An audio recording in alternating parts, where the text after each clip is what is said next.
All right. Welcome back. This is I've Got Questions. I'm your host with the most, putting up the post. I don't know what else rhymes with that, but I'm not going to waste much time because we have a lot of talking and questions and show to do. I know the last episode was pretty long, and you know what? Sometimes that's going to happen with me because y'all know I like to talk. If you already been listening to the show, you know that I like to talk. So yeah, it's a talk radio show. I grew up on a lot of talk radio and people who talk for hours. So I kind of, I don't know if I'm paying homage to them per se, because I don't do exactly what they do, the ones that I listen to, which is like, you know, Wendy Williams, Howard Stern, those kind of people. I was able to listen to, like Wendy Williams before the Wendy Williams show was ever a thing. She had her radio show, which was, you could probably go on YouTube and hear some of her antics, as people would call it. And Howard Stern obviously had 1,000,001 antics, and I actually got to listen to him while on the school bus a lot of times, which is kind of weird, right? We would listen to Howard Stern on the school bus on the way to school. But, these are people who, have been ostracized and thrown under the bus and ran over, and they've had a lot of opinions, and sometimes, have said the wrong things and have apologized for several of those things. But they are people that I look to because they were able to keep a conversation going, which is, it's quite hard to do, and a lot of people can't do it. I'm not one of those people who can't do it, obviously. But like I said, I'm not going to waste too much time because we have a lot to talk about. And as you know, I can go on my little rant. What is it? What do I want to say? Oh, well, whatever. Like I said, see, just a moment right there where I can go off on a tangent. There we go. I could go on my little tangents and, start talking about a million things. But the first thing we want to do is, as I've been doing for the last, I think 3 or 4 shows, I've been starting off kind of like with a monologue and just talking about different topics that I want to talk about before we get into a lot of the political news and certain news around the world and around the country. A topic that's been on, I've definitely spoke about this before, and it could be kind of political, I guess, in a sense, but why I want to talk about it is because of I guess how accepted this word has become, and how we as Black people have become desensitized to this word. And obviously I'm talking about the N-word, but as you know, there are allegedly 2 versions of it. I think that Black people have been duped into believing that there are 2 versions of it. I do believe that the government played a big part of that, because we can actually, look up things and find out that, a lot of the gangster or gangsta rap that came out in the 90s was really pushed by various members of the government. And people don't really think about that kind of stuff because it's really, really, really, really deep behind the scenes. A lot of the degenerate kind of things that happen within the Black community were kind of really forced upon and pushed, because if you don't know, the N-word used to be a word that Black people, even the word nigga with the G-A, as people would say,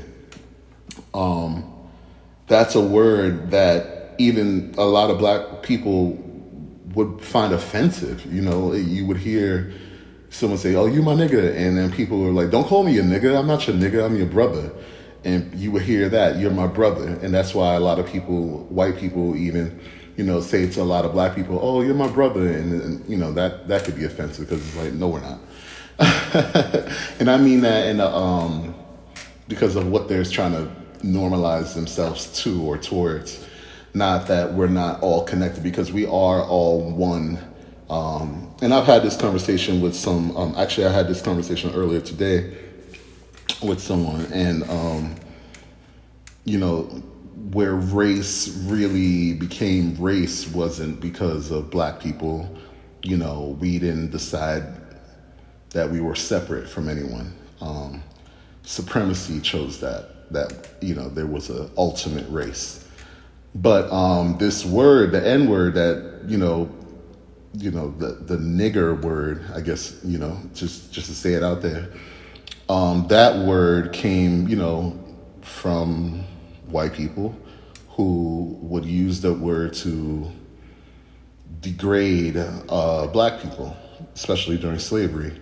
And, you know, on this show, we've talked about several things, and I've talked about how black people have Stockholm syndrome, you know.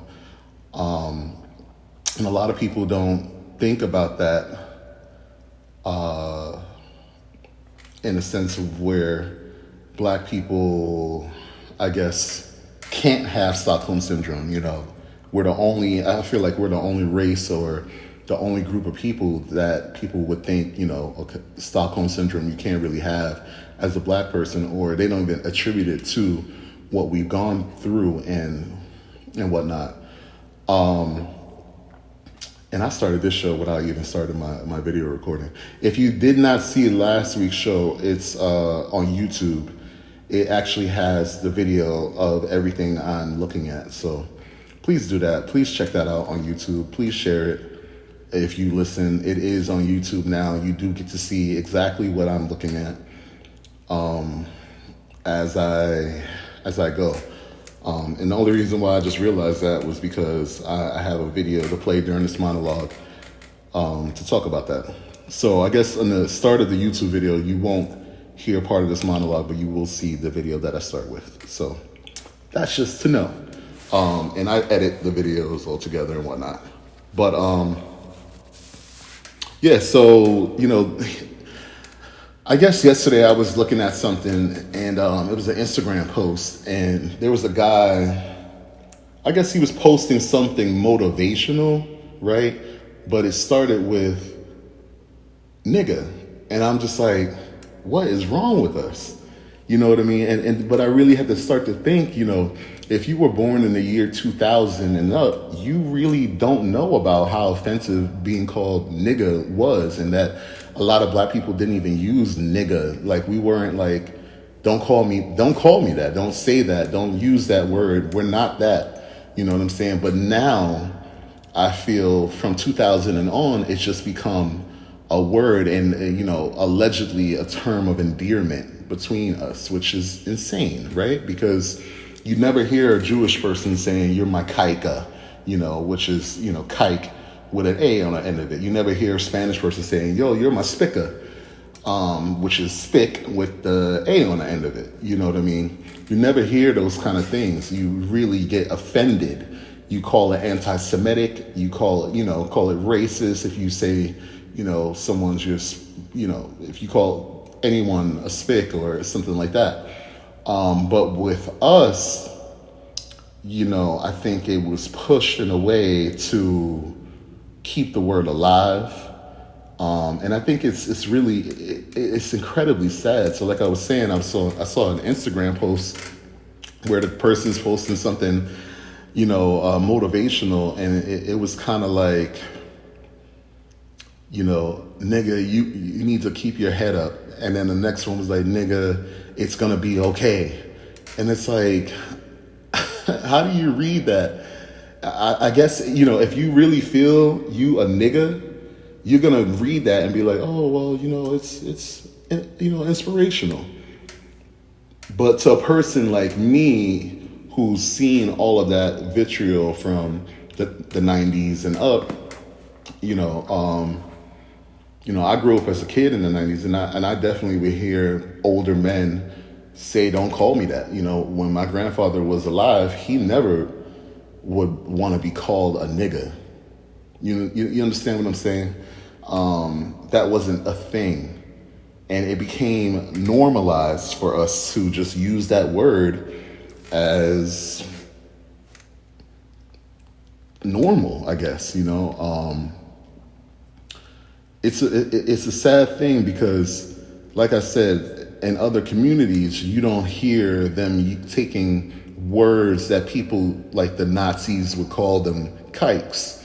You never hear Jewish people like using those words to describe themselves, or other Jewish people making songs, and you really got to think of, I feel like if you don't think about it, it's just because you don't want to, because your mind is focused on, we as Black people have so many things that we go through on a daily basis, period.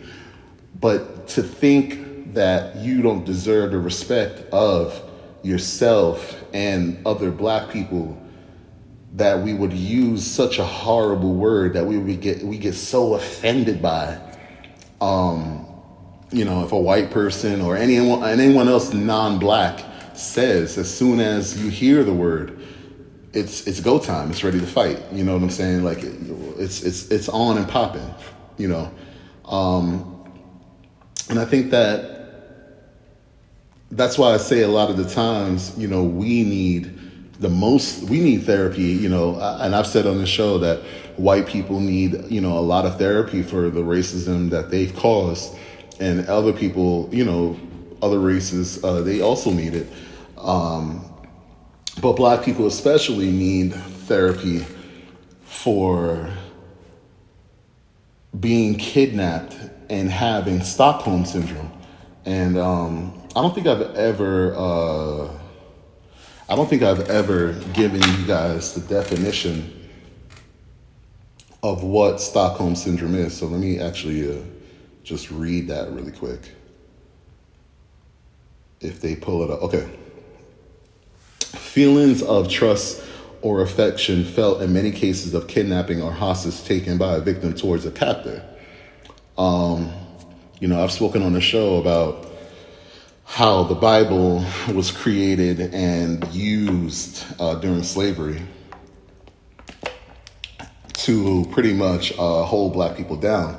And it's a great movie called The Birth of a Nation, which they made sure that Black people wouldn't watch by bringing up these false allegations against the actor. I forget his name right now. But, that's a movie I really feel Black people need to see and actually feel. Birth of a Nation. It came out a few years ago. It's a great movie. It talks about the rebellion of Nat Turner. And it really depicts, this guy Nat Turner being used by his captor to push the Bible and push religion on Black people. Christianity wasn't a part of Africa. That was never a Black thing, ever. The only reason why we, as Black people, got into Christianity is because it was forced upon us. Again, Stockholm syndrome. Reading that over and over, and then using Black people to actually read the Bible to other slaves just to further entrap the mind of Black people. A lot of Black people just don't know that, or if they hear about it, they don't want to really understand it, because then it would make, especially the older Black people, it would make them really have nothing, right?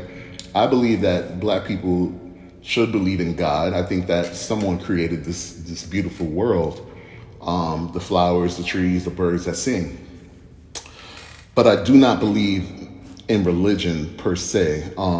If anything, I feel like Black people should be Buddhist, more than anything. When Black people and nature are together, they go hand in hand. We are the most loving of nature. We are the most loving of the environment. And unfortunately, a lot of us don't live in places where there's a lot of trees, there's a lot of peace, which is why they made the ghettos and the projects and whatnot, so that we wouldn't have the freedom, that we were piled on top of each other, just like in slave days. So I want to get into this video. I'm going to press record on the videos for YouTube now. And we are going on YouTube now. So let me pause for 1 second so I can catch up.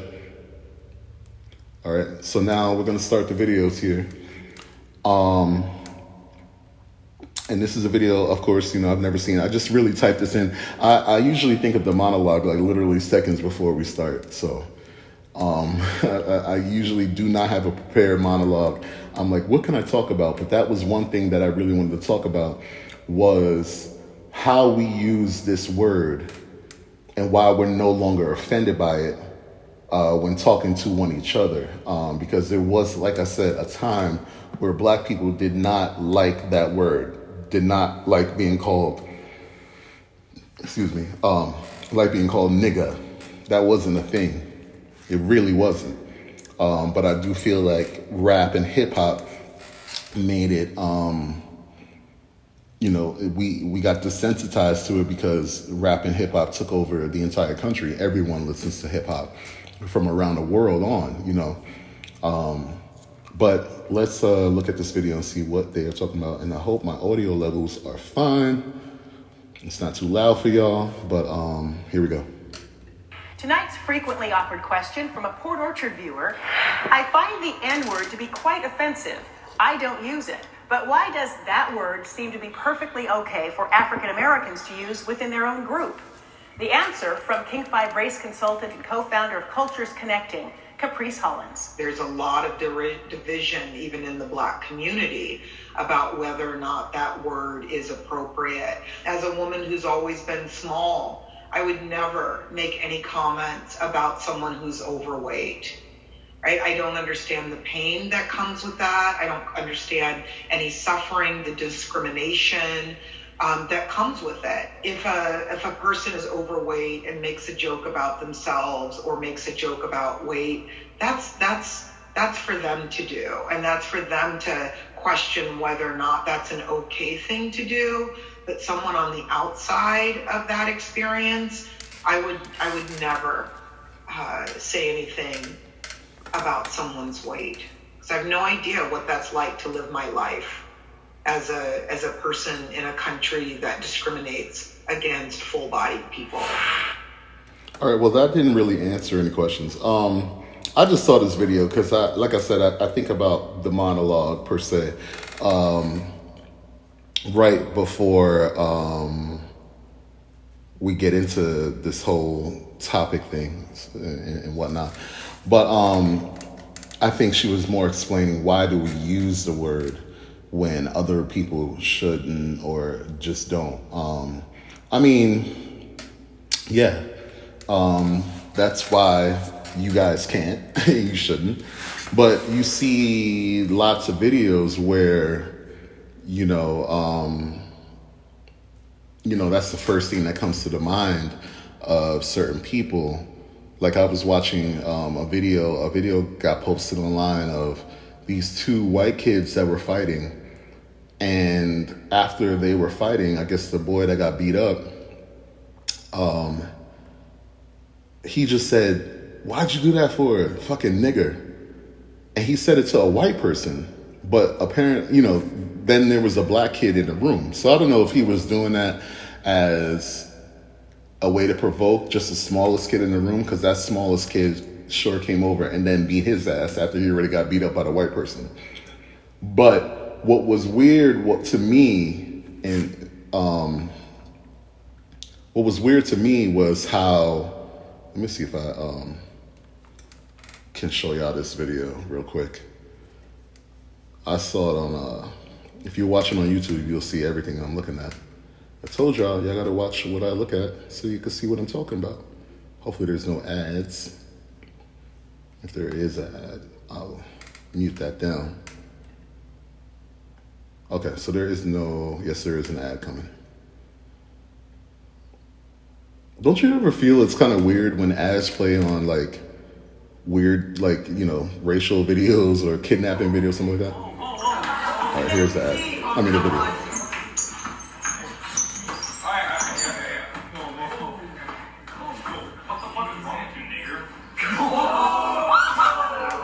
So, okay.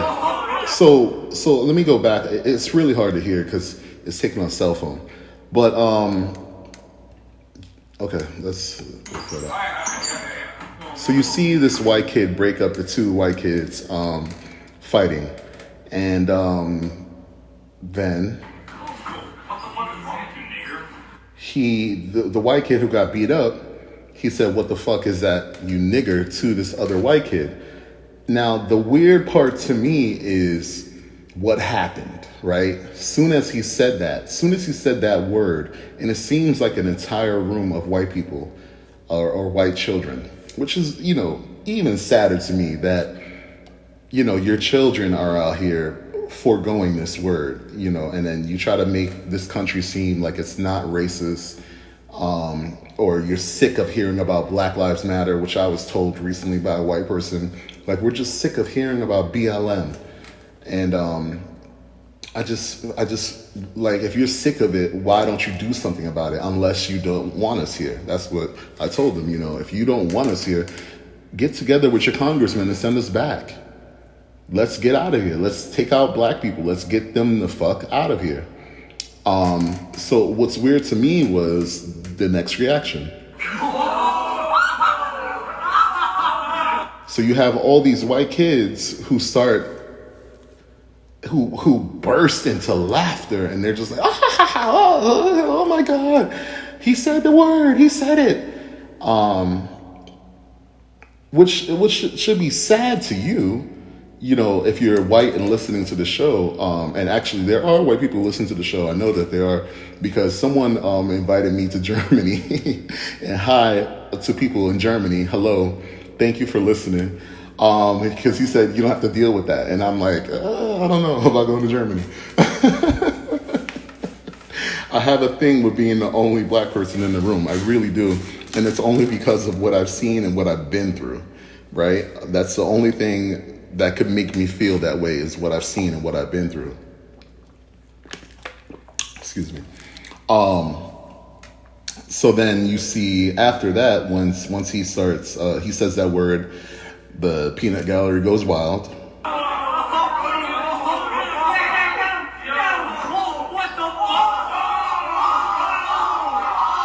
And then there's this black kid.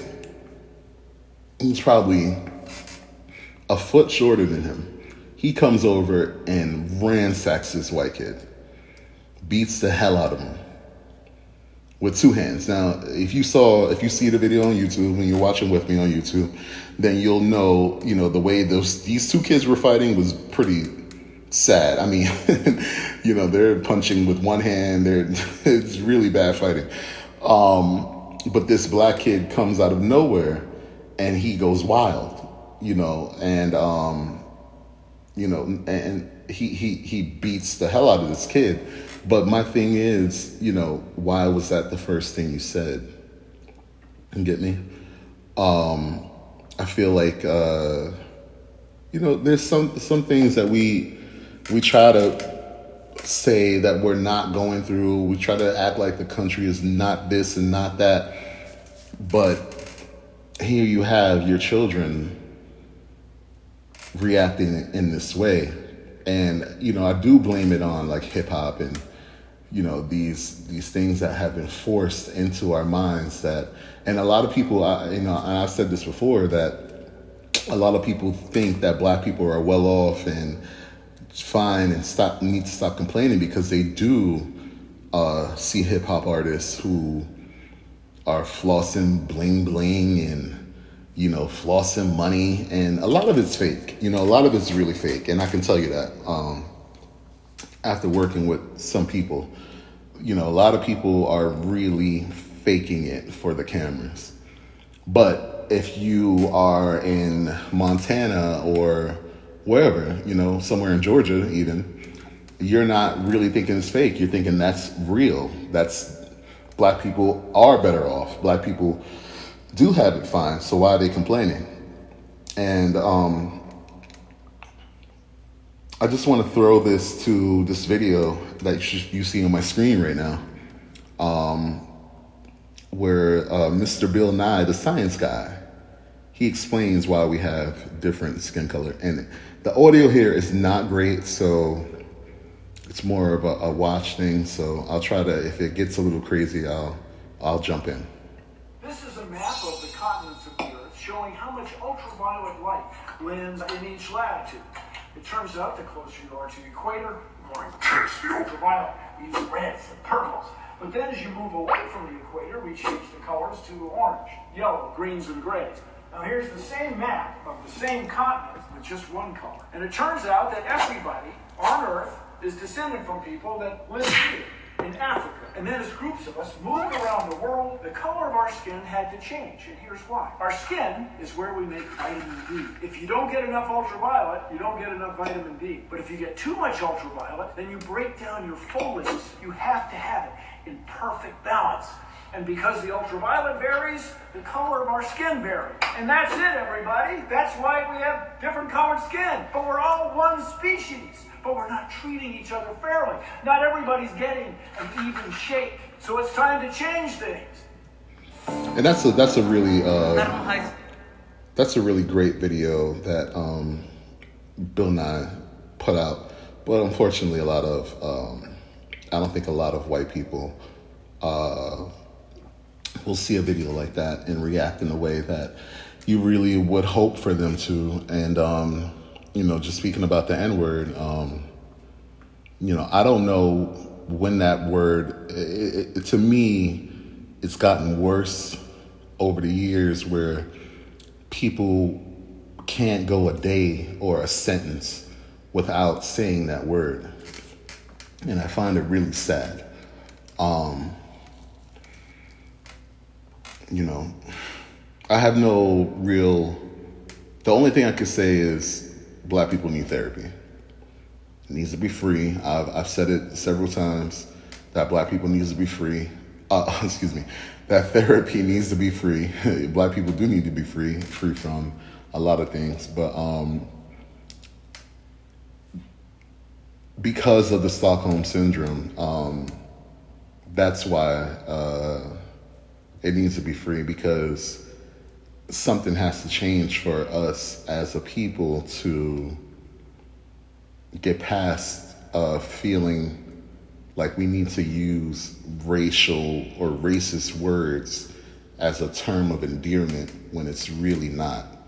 I think it just only, if you hear a term like niggas ain't shit, which a lot of Black people use, a term like that.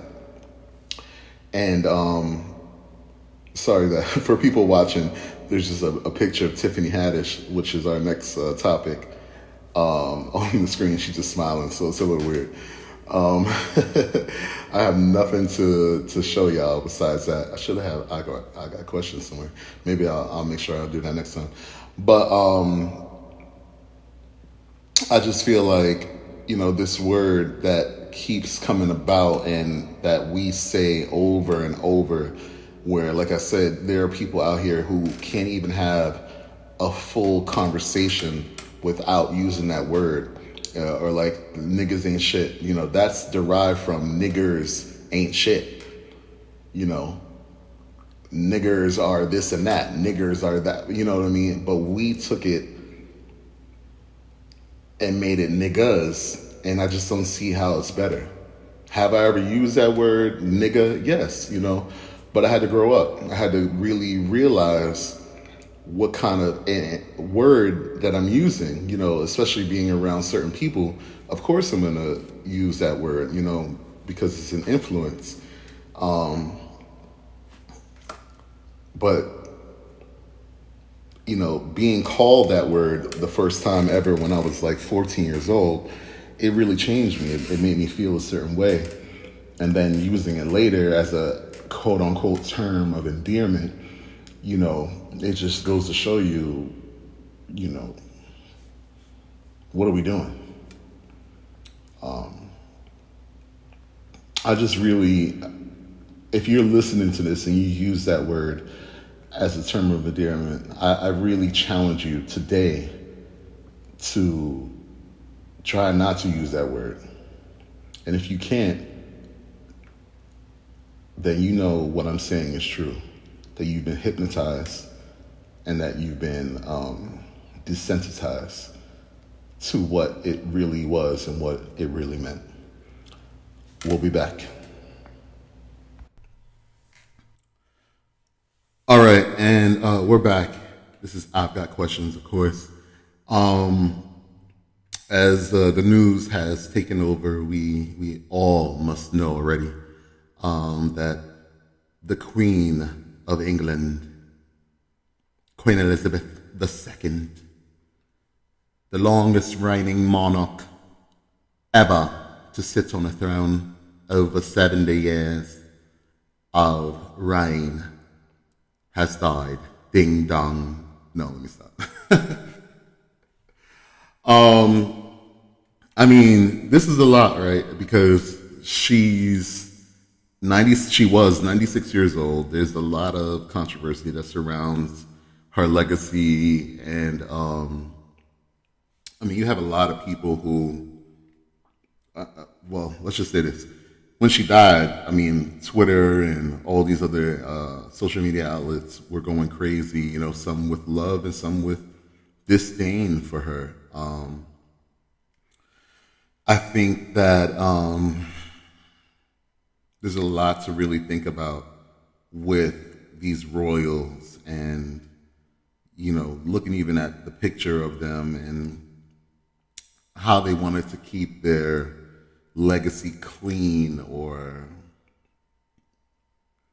for lack of better words, white. There's a lot that goes into that, or a lot to be thought about it, really.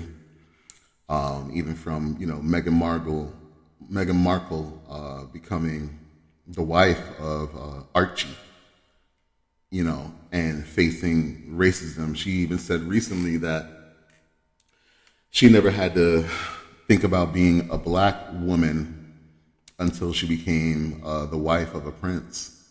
And, you know, that's a lot that a lot of mixed people deal with, or biracial, whatever you want to say.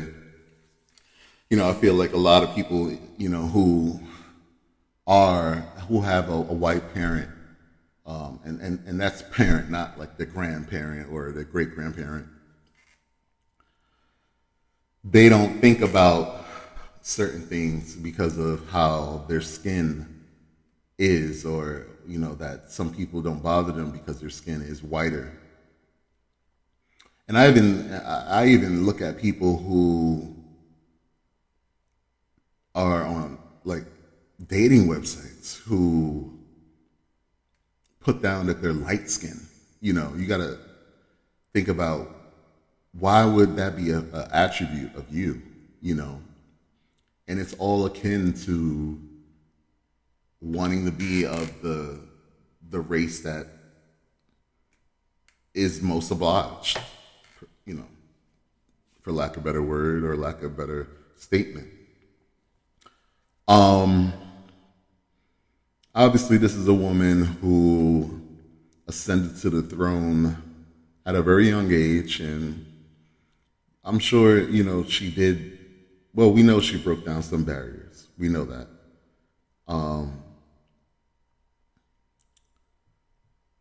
But in with all that and how we applaud those barriers, she also set up a lot of barriers.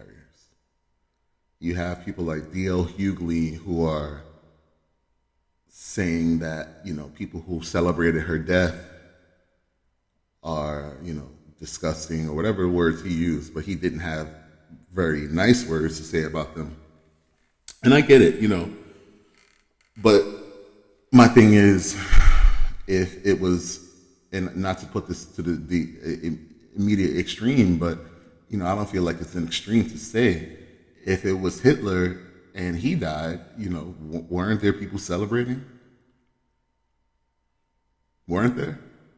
Weren't people happy that Hitler died and they were very excited? There are lots of people who have reigned, and when they die, people celebrate because of what kind of stronghold they had on the world or on people.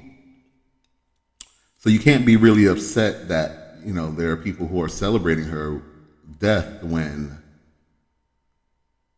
there's a lot more that she could have done.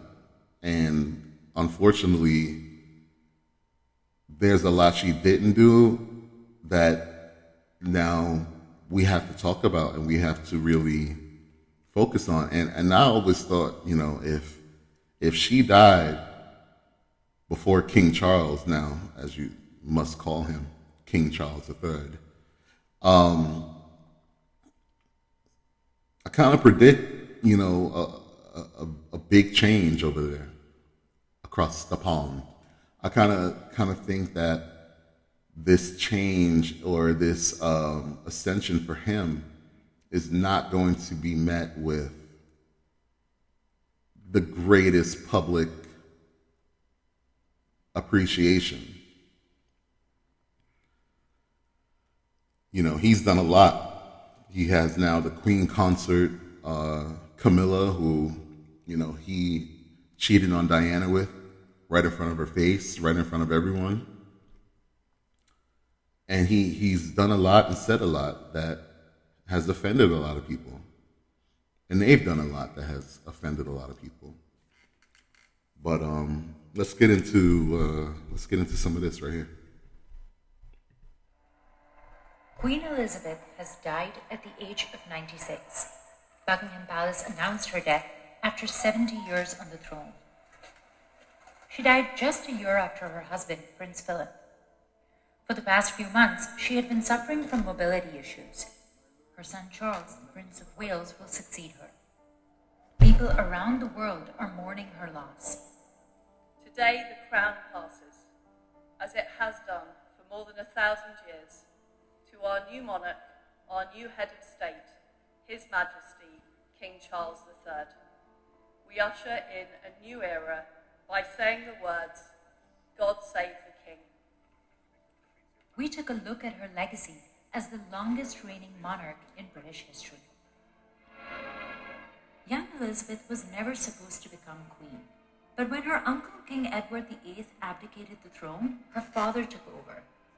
After his unexpected death in 1952, Elizabeth became queen at just 25 years old.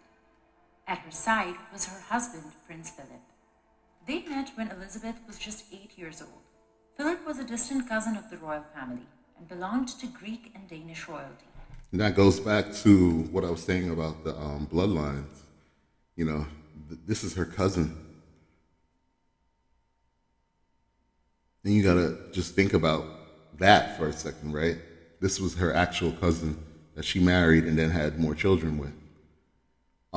That show, The Crown, I think it really puts these royals into a light that I don't think they ever wanted to be in. We get to see them kind of act very strangely and see how they really interact with each other. And maybe it's not all true, you know, but I think probably 80% of it is true. You know, I'm sure there's some things that have been exaggerated, but they are kind of a strange family. How they operate and who they operate with, and even some of the dances and some of the things that are just very off-putting and weird of how they act with other people from around the world. They got engaged shortly after Elizabeth's 21st birthday, and the princess caused a stir by saying yes without asking her parents for permission. Their lavish wedding brought thousands of people to Westminster Abbey to celebrate. The couple went on to have 4 children. Queen Elizabeth was known for her ability to persevere under pressure, even sharing a message of unity during the pandemic. Around the world, people have risen magnificently to the challenges of the year, and I'm so proud and moved by this quiet, indomitable spirit. She was also a seasoned stateswoman. and she was the most traveled head of state in history, visiting more than 120 different countries since becoming queen. Elizabeth hosted 13 American presidents during her reign. Here she's showing off her best horses to President Ronald Reagan at Balmoral Castle. Sidestepping this awkward moment with former President Donald Trump when he walked in front of her. He's such a disgusting man. He doesn't even know how to walk behind a woman. He's so into himself, right? That you would have to step in front of the Queen of England just to show your power. You know he did it on purpose. That's what he does. He likes to assert his power. Even when he does a handshake, he shakes people's hands like a fucking Elmo. You tickle me Elmo, and makes them vibrate by shaking their hand so hard that, you know, that is a way of asserting power or asserting dominance. And that's what he did just now. That's what you just saw. Because why would you walk in front of a woman? And why would you walk in front of the Queen? He's such an asshole. He's a big asshole. Ugh. Greeting her last American president back in June 2021. She walked alongside other historic figures too, like the time she warmly welcomed Nelson Mandela after he won his fight to end apartheid in South Africa. But there were also times when people thought Queen Elizabeth could do nothing right. The palace, and especially Queen Elizabeth, were accused of being heartless after Princess Diana was killed in a car crash in 1997. Her muted response disappointed even her most loyal fans, and she was compelled to express her grief on television.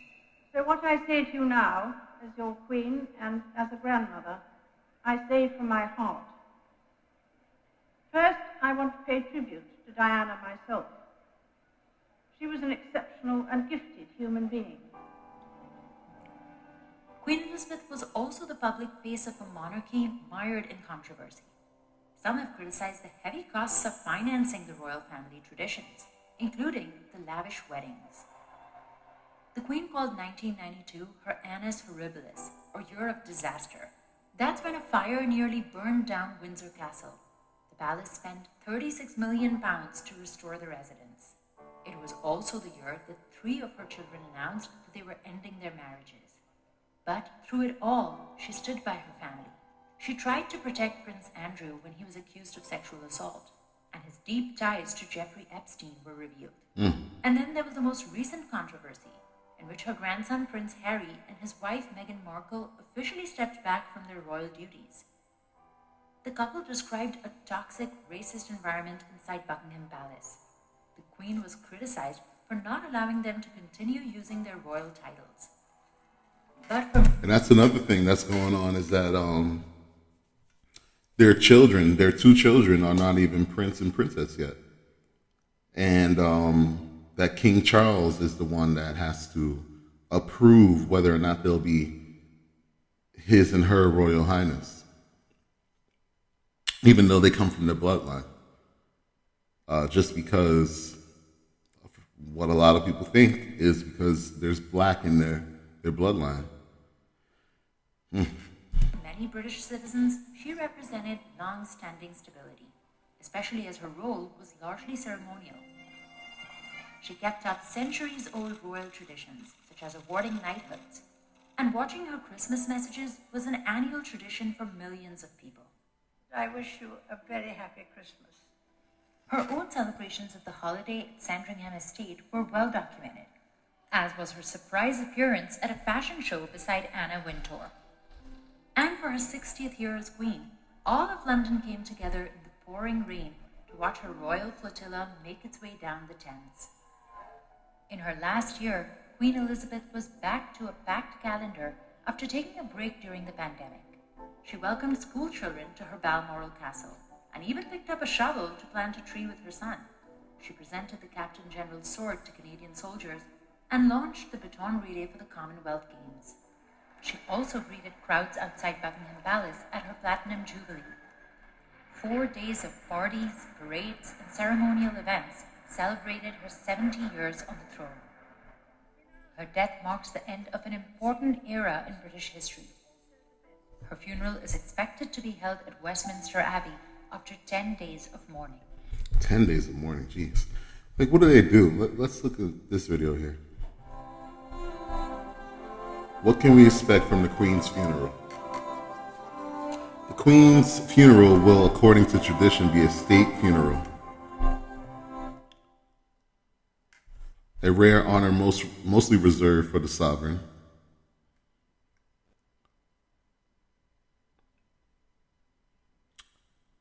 The only monarch not to be given a state funeral in the last 292 years was Edward, I think that was the 8th. In the past, some distinguished British figures have also received a state funeral,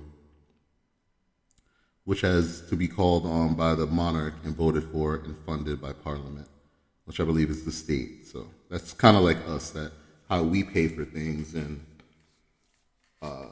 presidential parties and whatnot, how we, the state, we pay for things. The last state funeral in the UK was Sir Winston's in 1965. The last state funeral for a sovereign was for the Queen's father, George VI, in 1952. They are some interesting looking people, I'll tell you that. And they gotta be interesting looking people because a lot of it is incest in their family.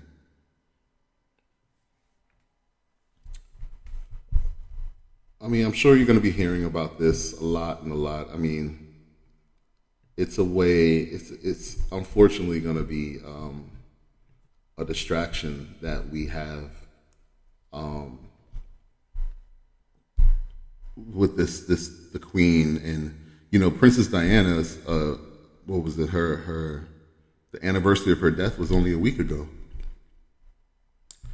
And a week later, we now have a new king. And getting used to saying King Charles. Yeah, we're all going to have to get used to saying the words King Charles. And he has such a difficult act to follow now. You know, his mother, she's all we've ever known. And she's omnipresent. Her face is on our money. It's on our stamps. It says Her Majesty in our passports. And all that will change now with the beginning of the reign of King Charles III. It's the end of the Second Elizabethan Age, and the reign of King Charles III has begun. He'll now wear the crown as head of state, a role the 73-year-old has been preparing for all his life. As the Queen enters... What a long life to... He's 73 years old. I mean, whew. There's going to be a lot of changes going on over there. Because you got to know, you know, he definitely didn't take care of his health like she did. You know, I'm sure he drank and did all kind of things, being the type of person he was and the type of person he showed us. But now, you know, at 73, how long will he be on the throne? I'm telling you, it's going to be a big change over there for those the monarch and the people, because a lot of people already are expressing so much about her, and not just black people of all colors, and mostly white over there. You know, the ones who are talking sort of negative about her. You know, I saw an interview with a woman who had an issue with how she protected her son after he, you know, as you saw in that last clip, was a client of Jeffrey Epstein's, and how they used to fly around the world and have young girls to party with. And a lot of that on the dime of the people. In the 90s, Charles stepped up his official duties. By 2016, he attended 530 engagements at home and abroad in 1 year alone. And even to him, in public, Queen Elizabeth II was still Your Majesty. But watch her face as she celebrated her 92nd birthday. Your Majesty, Mummy. The new king, who's also the longest-serving heir, has been working towards this moment since the age of 3, when his mother became queen. He'll be the best prepared monarch we've ever had, having served so long, that sort of tutelage under his mother. In 1969, he was invested as Prince of Wales, though most knew him at the time as a so-called Playboy prince. A little over a decade later, he'd marry Diana Spencer in July of 1981. 750 million people all around the world tuned in to what they thought was a fairy tale ending. But rumours of infidelity brought it crashing down. Charles romantically linked with an old flame, Camilla. In 1996, the couple announced their divorce, and not long after, the death of Diana, Princess of Wales. The funeral procession is on the south side of the park. For a time, Camilla seemed to be one of the most hated people in Britain. Charles and Camilla married in April What of the hell is 2005, that? and as the years passed, public opinion has gradually shifted. Yes, it might have been an affair that rocked the monarchy, but it's endured and resulted in an incredibly happy marriage. With Camilla's rehabilitation complete and years of loyal service to Crown and country, Queen Elizabeth II issued full support for Camilla during her Platinum Jubilee celebrations in February, announcing that upon Charles's accession to the throne, Camilla should be known as Queen Consort. And as Charles enters his next chapter, a new era for the monarchy and its line of succession, Prince William, now first in line to the throne, is expected to become the Prince of Wales with his father's blessing. His wife Catherine, set to take up that title so long associated with Diana, the next Princess of Wales. And their children, George, Charlotte and Louis, also moving up in the royal line to second, third and fourth. And despite stepping away from royal duties, their uncle, Prince Harry, is now fifth in line to the throne.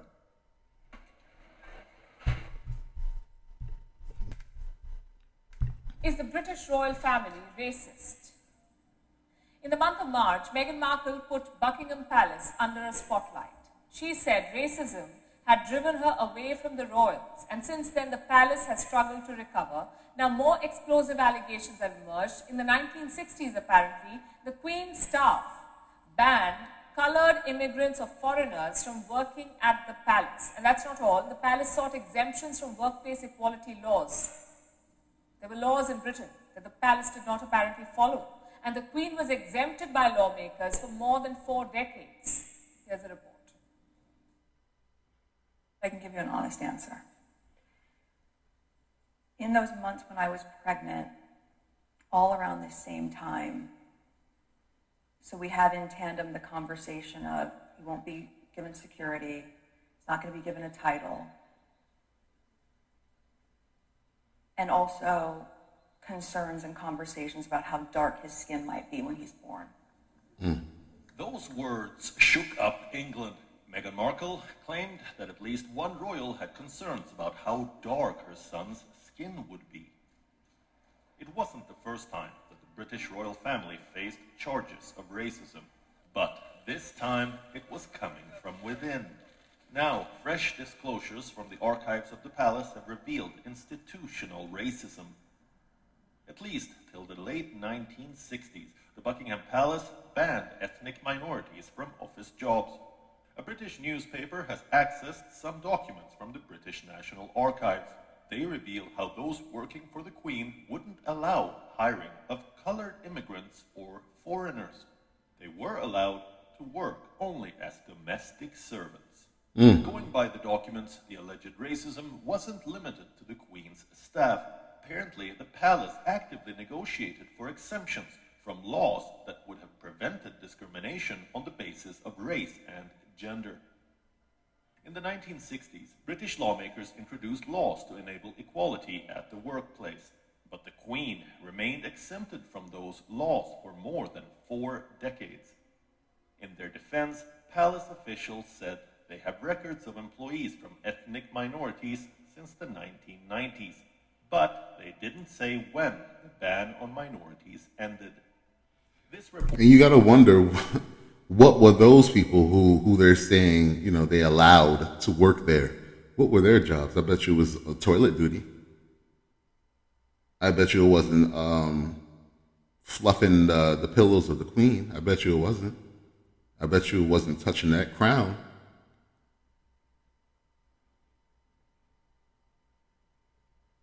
You know, I say America is racist, but this world is completely racist. It's sad. Because they want you to not think of people as racist, but look, they want you to keep saying that this is not racist, that's not racist, you're pulling the race card. But look,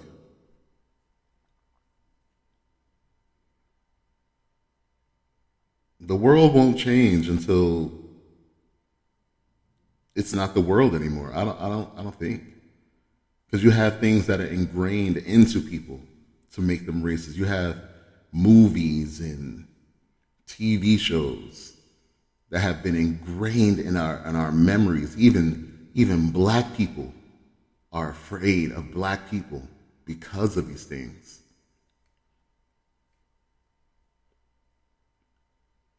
Imagine watching a show like Cops and seeing it. Cops is like a show that ran for 30 years.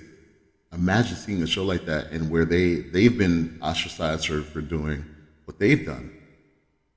And they just show minorities. And it's like, are there no white people in prison? There are. Have there been no white people who have committed atrocities? There are. Most of the domestic terrorists are white. When you talk about black on black crime being so high, how do you not talk about white on white crime being at 93%?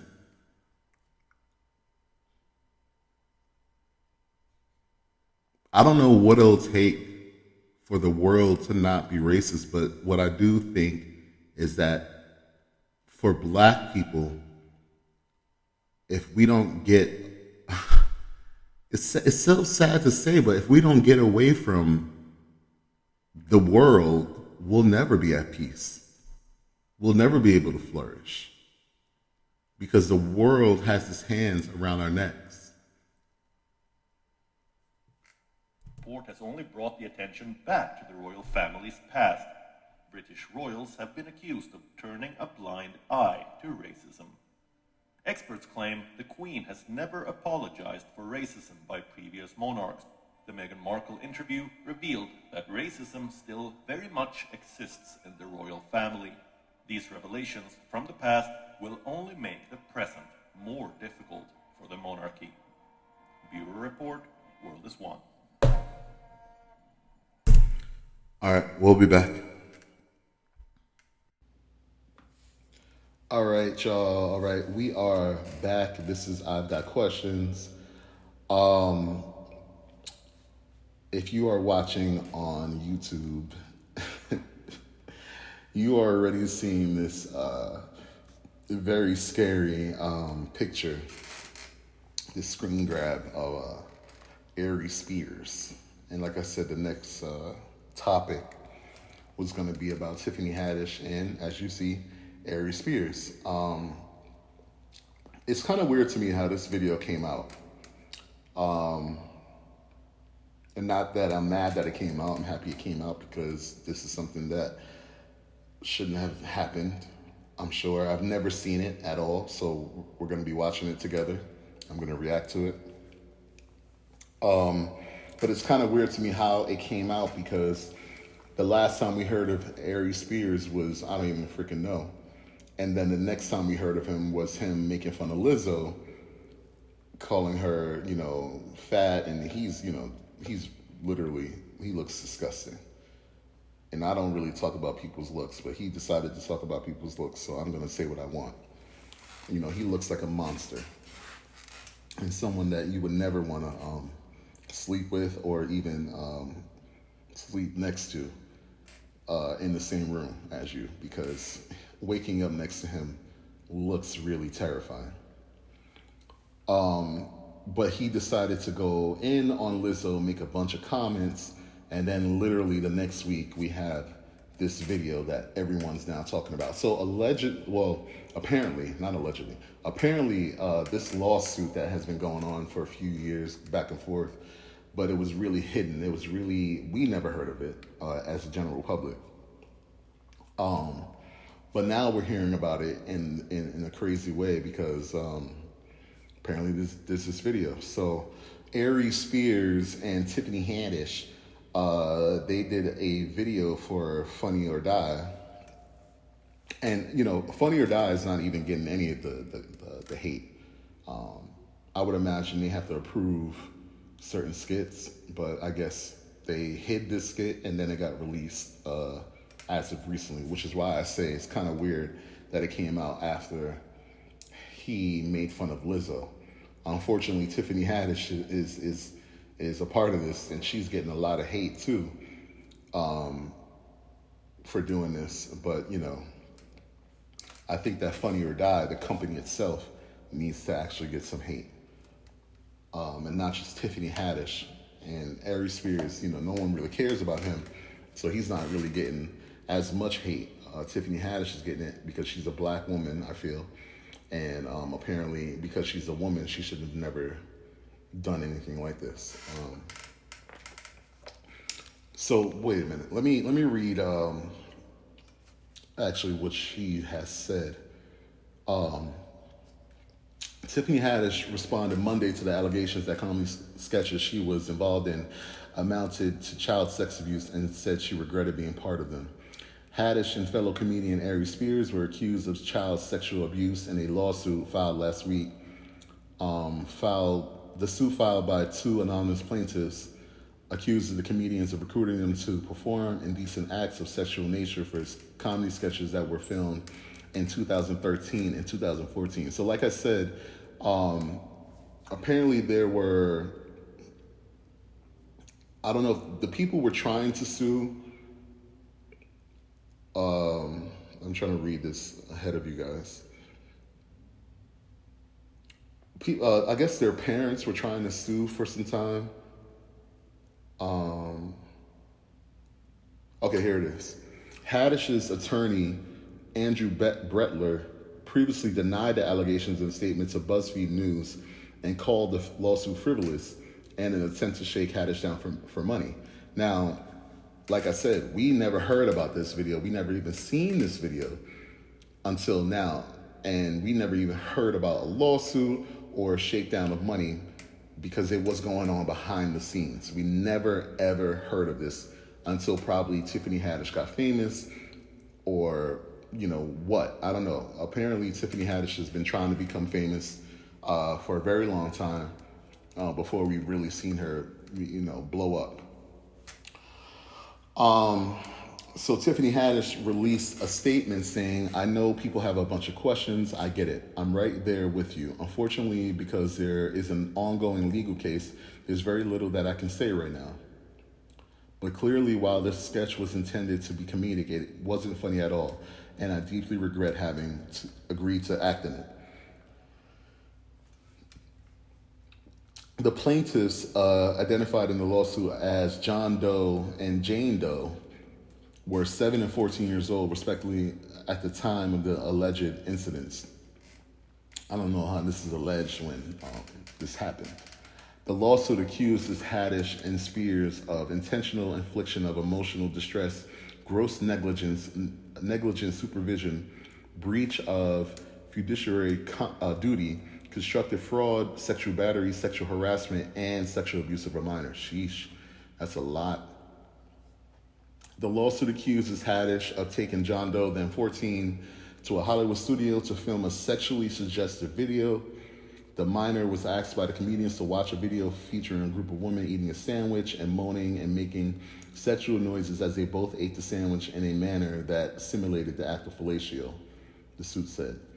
The plaintiff alleges that Spears then told Jane Doe to mimic what she had seen on the video, including the noises, the movements, the groaning. The plaintiff alleges that Haddish paid her $100 and sent her home. Sheesh. A year later, in 2014, Haddish reached out to the mother about filming another video, this time with her 7-year-old son. The video was a comedy sketch titled Through a Pedophile's Eyes, which we're going to be looking at. The lawsuit alleges that John Doe was stripped down to his underwear and that the video shows Spears lusting over the 7-year-old child and molesting him throughout the video. The plaintiffs also allege that Haddish was present during the filming of the video. Once filming ended, the lawsuit said John called his mother crying, saying he did not want to film anymore. Now, apparently, and this article does not, which I've been reading through if you're watching on YouTube, it does not tell you another part of the video or another part of John Doe's life where he actually puts Band-Aids on cameras nowadays. He can't stand being in the camera. He doesn't want to be an actor anymore. and his sister, older sister, also has a fear, but not as much as him, and he's 7 years old at the time. You know, so growing up 7 years old, so now, and this was in 2014, so what is that? 8 years ago? You know, apparently he's been going through a lot because this video apparently is a lot. So let's not waste more time. Let's actually see what these people decided was funny or not, or Funny or Die, whatever that stupid channel is, who's not being sued as far as I can see. Let's see what they did.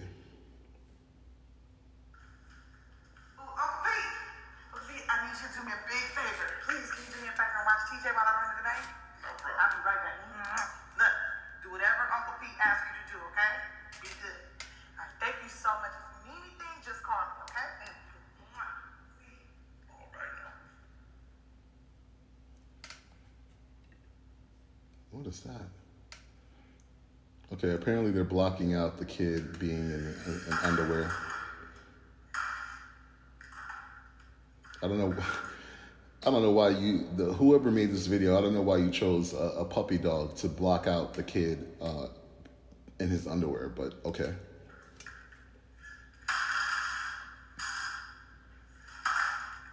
All right, and I'm gonna, oh my God. So Aries Spears is now staring at the child who's playing with a toy, airplane, through some holes through a newspaper, and an R. Kelly song starts to play.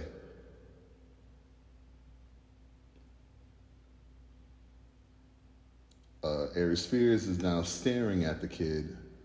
Apparently, it's really hard to find this video. I thought this would be the full video that I would get to see and react to.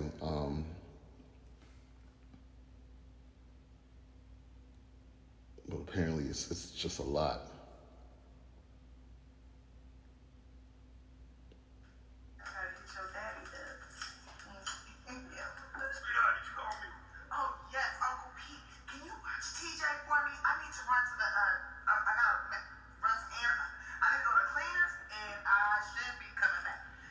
Wow, such horrible acting. Wow.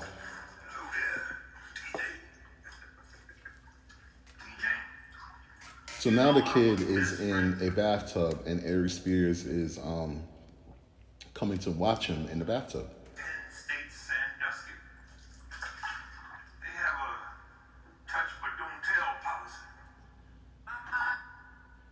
R. Kelly plays again, but apparently this person is not showing it. Like I said, it's very hard to find this video. I don't know where it is.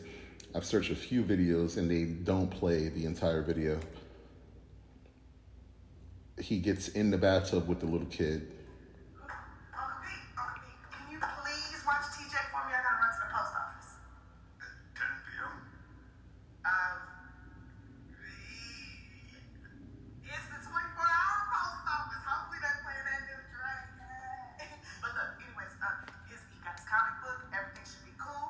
Shouldn't be any problem to you. If you need anything, just call. Okay, bye.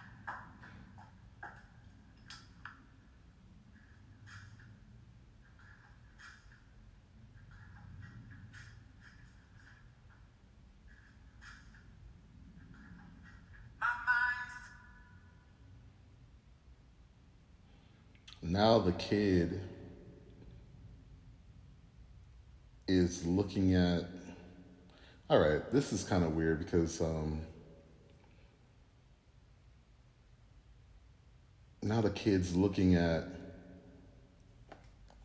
Aries Spears kind of sexually the way he was looking. He has a child spraying him with body lotion. All right, this is really weird. I don't even know. I mean, I'm not really getting to see the whole video. I don't know where the whole video is, and apparently I don't even want to see it because it just got really strange just now. I think Tiffany Haddish and Aries Spears have a lot to answer for. There's no way in the world that this kid can't have some kind of trauma from this. There was someone on Facebook saying, you know, why are people complaining now? The video's been out for so long, which, you know, I don't, you know, that's kind of like a fallacy, a straw man fallacy, where you don't talk about the problem, but you want to talk about how people react. Doesn't make sense to me. I think it's sick, obviously. Let's see some of these comments. If this doesn't ruin their careers and people still support either of them, it will show what kind of world we live in. True. This aside, I never understood how parents of child actors allowed them to play in shows, movies with sexual content. As a parent, I could never, no matter how much money they offered. Thank you for covering the child. This is sick, truly sickening and utterly disturbing. What is even more disheartening is listening to people defend this behavior, which is, yeah, these are grown adults putting children in extremely problematic and harmful situations and for entertainment. And for the people who are thinking that, let's just go back to this horrible picture of Aries Spears. For the people who are kind of like acting as if, you know, well, the child was there, you know, if you know anything about film, filming this child in certain ways, you know, him mentioning Jerry Sandusky and saying some of the things Aries Spears was saying, the child probably didn't know anything about that stuff, right? Him getting into the bathtub, child still probably doesn't know anything sexually suggestive about it, but it's the way it's filmed. So you can film this kid looking through the newspaper the way he was, but the kid is just thinking, I'm looking through a newspaper. He's not being, more than likely he wasn't being told, look at him sexually. If you film anything, you take a video of this child looking through a newspaper, all you have to do is then cut to the scenes of, you know, Aries Spears the way they were showing him. So the child more than likely never really knew what was going on. It's just horrible. It's just sick. You know, people will do anything for a laugh, anything to go quote unquote viral. And I think that's what a lot of the problems are in this world, especially with social media, is that we are looking always to go viral, where talent really isn't the key focus. Clearly there was no kind of talent here. It was meant to be, you know, like it says, through the eyes of a pedophile, the mind of a pedophile, and Aries Spears PSA. It says, I guess at the end, don't careful who you leave your child with, which is all true. You know, why couldn't you do it in a different way? You know what I mean? There was no need for this to be done this way. And I really do hope that they, like I said, I feel like Funny or Die, who more than likely either approved it or was working with Aries Spears at the time to get this kind of comedy from him. You know, I feel like they should be named in the lawsuit too. I don't know how they're getting away with this at all. I feel like they're getting away with it by not being talked about. You know, everyone's talking about Tiffany Haddish and Aries Spears, but there was people who approved this, and obviously Tiffany Haddish and Aries Spears should face what they face. I do feel like they should lose this lawsuit. There should be no judge in this country that would not want to honor this child from the two children, Jane Doe and John Doe, from the harm that they've endured. Like I said, the kid apparently hates to be in rooms with cameras. He hates his iPhone camera. He covers that camera. So it's pure PTSD there, you know. They should get whatever happens to them, and I hope that they do. And I really, really hope that Funny or Die actually faces some consequences too. We'll be back.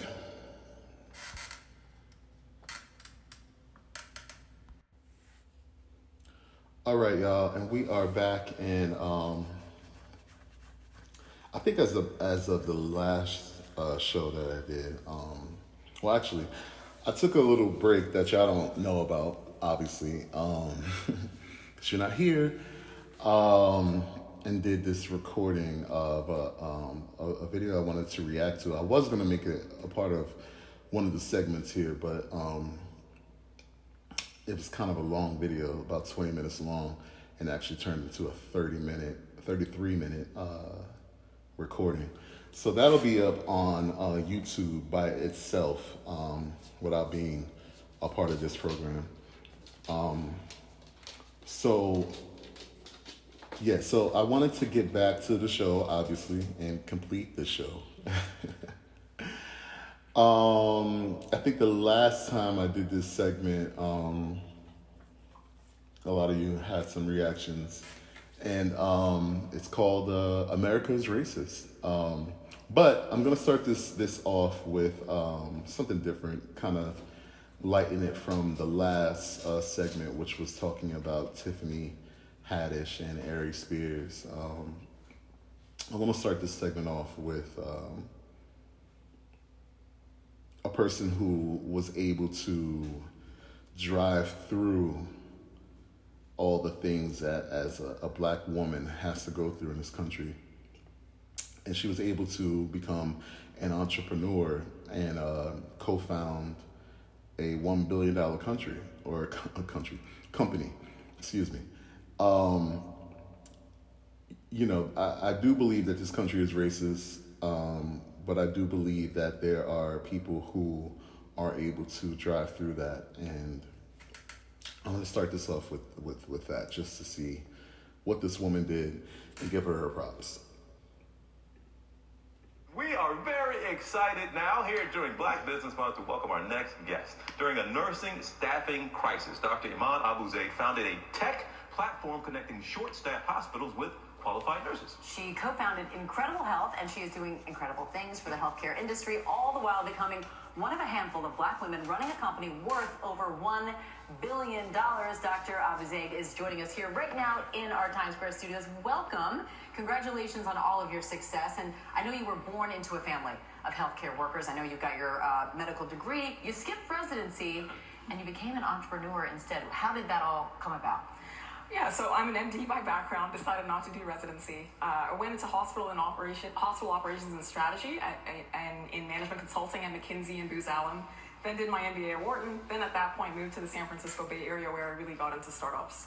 I was a product manager at an early stage healthcare technology company before leaving there to join my co-founder, Rome Portlock, who's an MIT software engineer, to start Incredible Health. Okay, you have to help us. I have to go back to this. Did you know going into med school that you weren't going to ultimately pursue that career, or did you make up your mind when? That just sounds incredible. I went through all this and now, So like one-on-one patient care is great, and it's a great career, great profession, but I really wanted to have an impact on a larger scale. For me, I have many family members and friends that are doctors and surgeons, and they're often complaining about understaffing.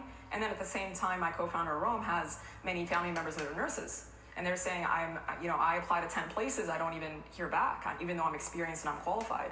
So we figured there has to be a better way. I mean, healthcare is the biggest labor sector in the country.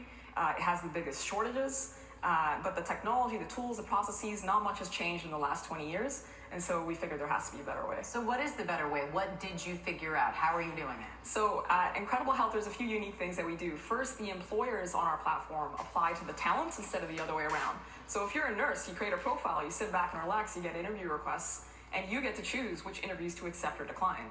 And then we've also automated the screening of the talent. We check their credentials, their preferences, and we build custom matching technology too. That makes it a much more personalized and automated experience for both sides. And so ultimately what that means is that hospitals and health systems are able to hire permanent nurses using our platform in 14 days instead of it taking the national average of 82 days. Sheesh. Hey, you talk about this sector, the healthcare sector. You really got to think about, why would that take so long? I mean, I guess it would take so long just because you have to do due diligence as an employer per se. But there should have been, and now there is, some kind of mid person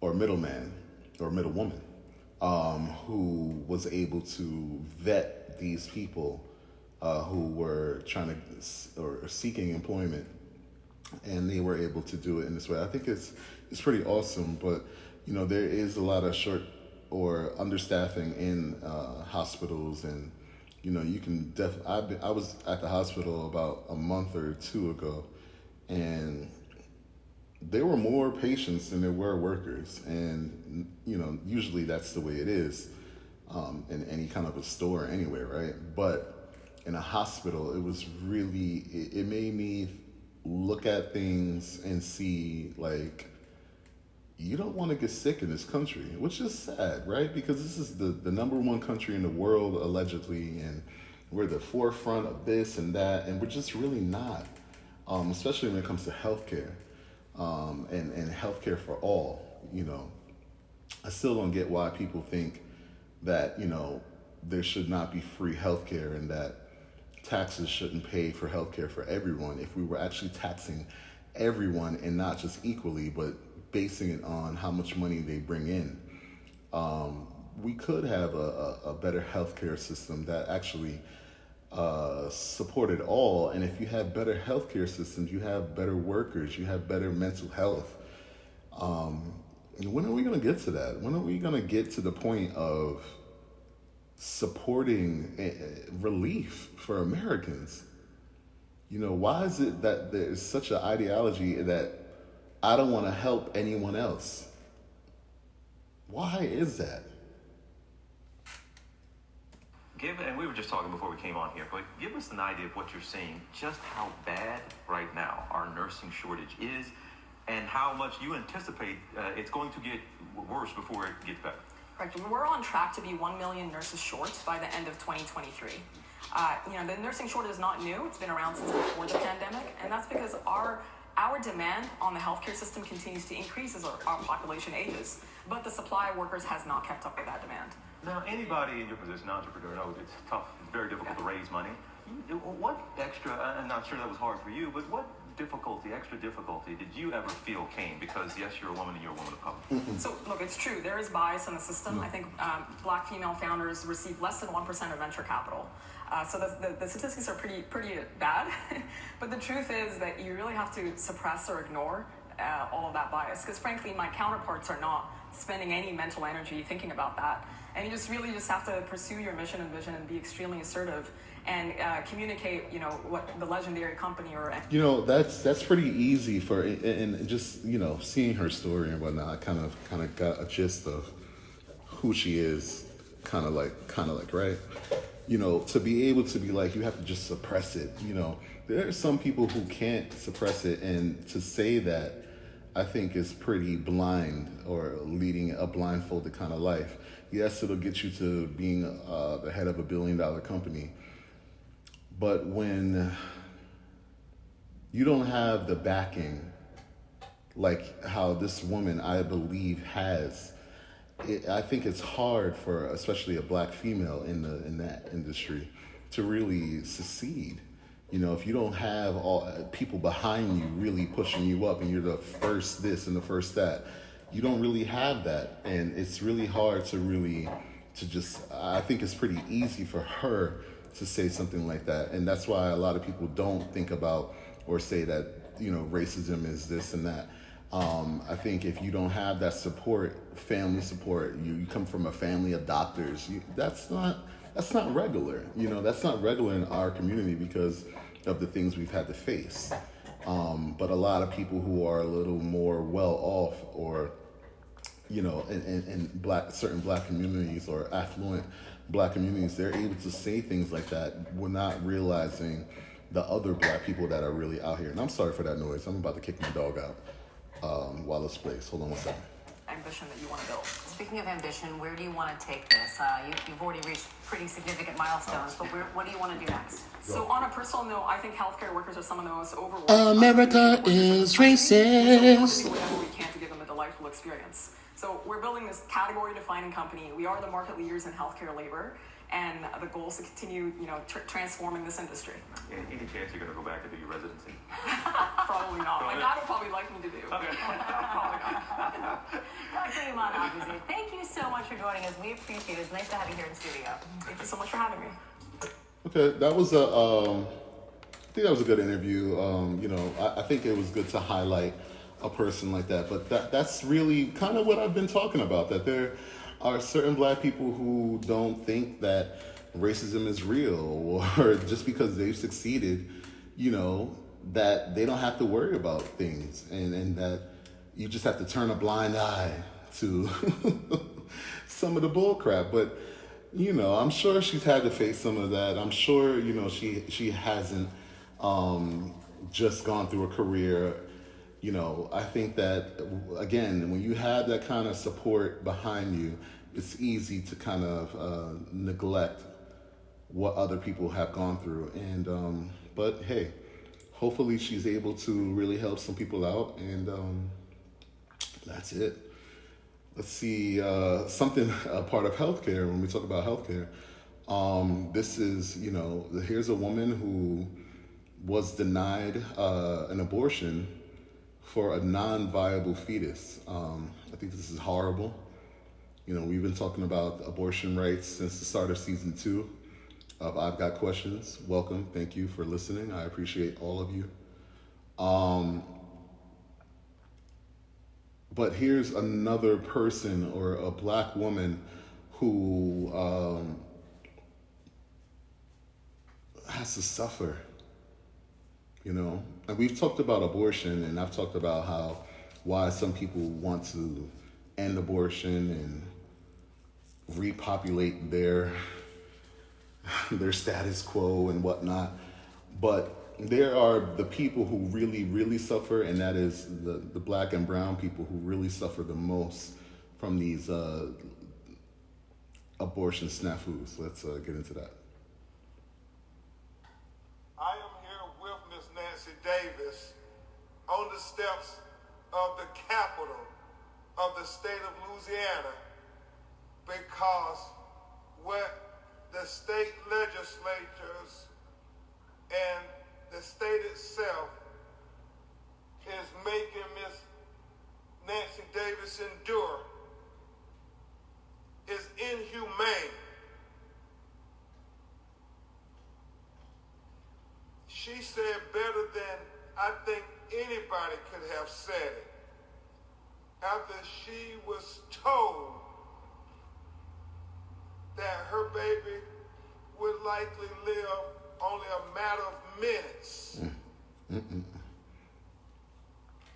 up to at most a week after she delivered it,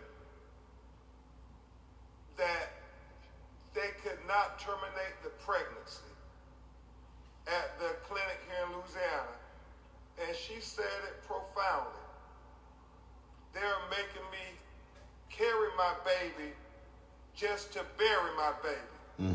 10 weeks into my pregnancy, I found out that my baby had a rare birth defect called a crania. The doctors told me that my baby would die shortly after birth. They told me that I should terminate the pregnancy because of the state of Louisiana's abortion ban. They could not perform the procedure. Basically, they said I had to carry my baby to bury my baby. They seemed confused about the law and afraid of what would happen to them if they performed a criminal abortion according to the law. Now I am preparing to go out of state for this procedure next week. I want you to imagine what it's been like to continue this pregnancy for another 6 weeks after this diagnosis. This is not fair to me, and it should not happen to any other woman. People die or deeply harmed when legislators substitute their judgment for doctors. This week we saw some legislators who voted for abortion restrictions in other states admit, Nancy, that they had made a mistake when they saw the unintended consequences of their laws. When they saw you, Nancy, they admitted that they made a mistake.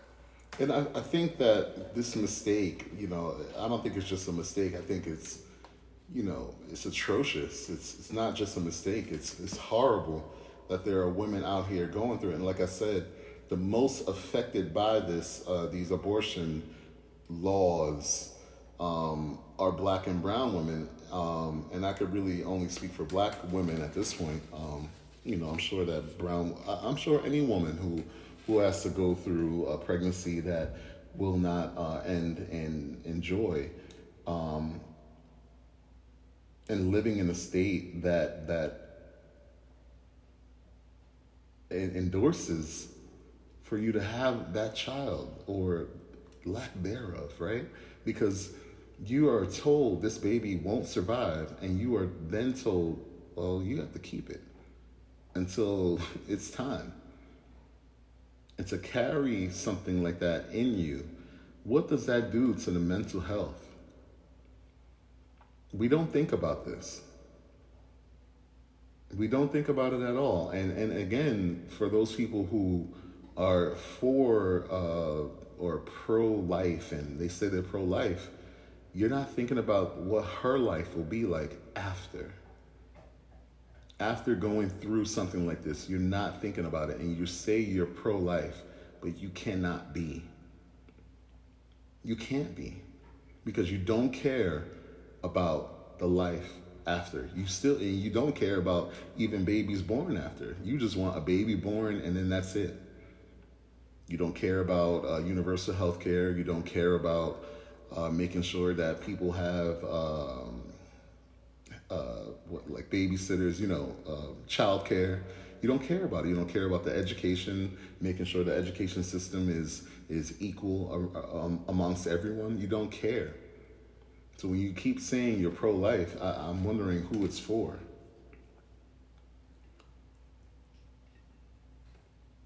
Another story that's going out, and a lot of people are talking about and have issue with, because this has happened before. Mississippi Governor Reeves announces that the water pressure is back to Jackson, Mississippi, and this story has been going around that Jackson, Mississippi, its residents, who are predominantly black, have had to deal with, I feel, eradication of them. This happens a lot. It happens in mostly black cities or predominantly black communities where they fuck with the water. Fundamental water, drinking rights, right? I mean, we should have drinking rights in this country at this point. We've seen it in Flint, we've seen it in Newark, New Jersey, we've seen it everywhere where there's predominantly black people, and you keep saying things like, stop playing the race card. Well, why do y'all keep playing the game? You have the game on lock, and you continue to say, stop playing the race card. Well, why does it keep happening to black communities only? I'm very happy to report that we have returned water pressure to the city. The tanks are full or filling. There are currently 0 water tanks at low levels. Chastain is the pump closest to the O.B. Curtis plant, often called a bellwether for the system. The health department told me this morning that it is full for the first time in months. We are resuming investigative testing.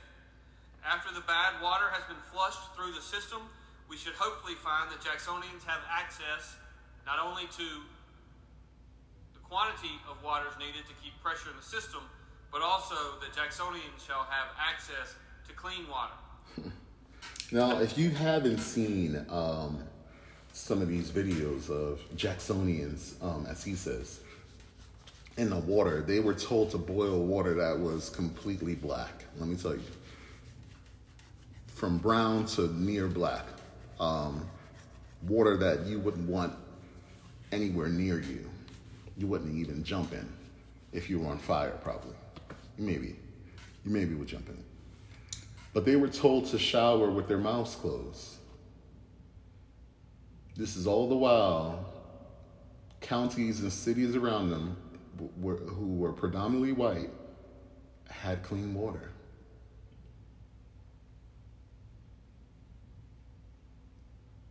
You keep saying that it's not racism.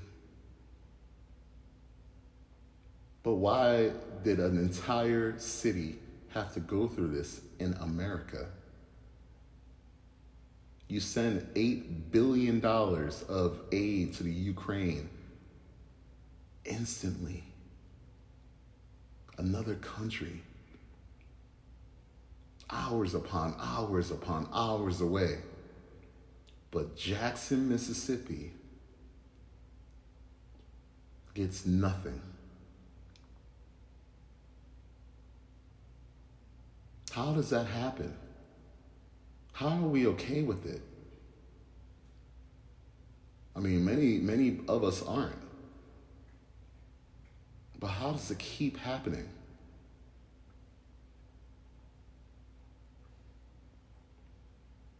If you want us gone, just say so. But to stop water from people and stop people from having basic necessities, it should be a crime to attack the water system of people. That's what they did back in the day, that's like a war tactic. To me, you can't call it anything else to me but an act of war, an act on an entire community. And why I say that is because there was no aid given to this community, that they had to suffer, that people here in Georgia had to send water to Mississippi by a donation, by people buying water just to send it to Mississippi in America. The same country that spent $200 million a day on a war in Afghanistan. $200 million a day for 20 years. But you couldn't get water to Jackson, Mississippi. You want us to say it's nothing else, but you just couldn't get water there. How? How? At a certain point, you got to just show your hand.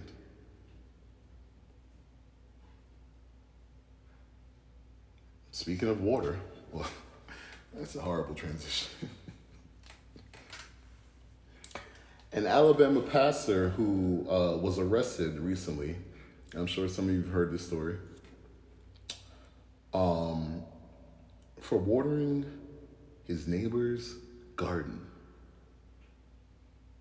Now, I've seen the video. I've never seen, he's speaking out here.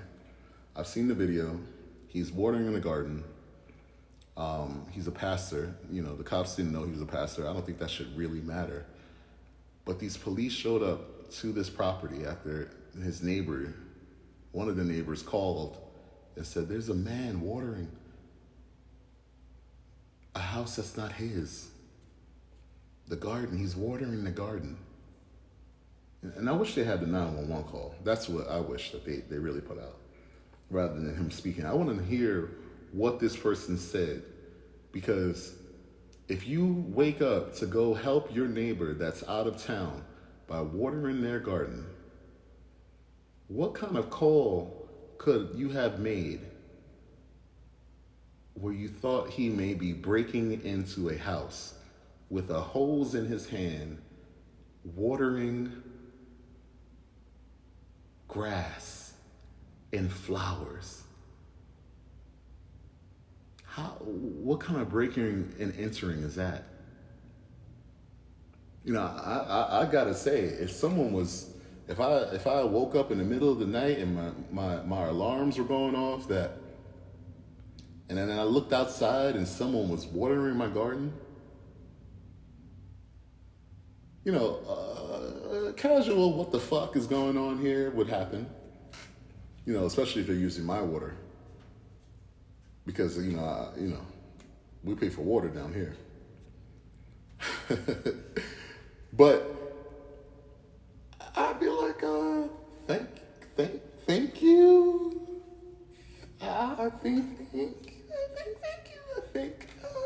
Thank you.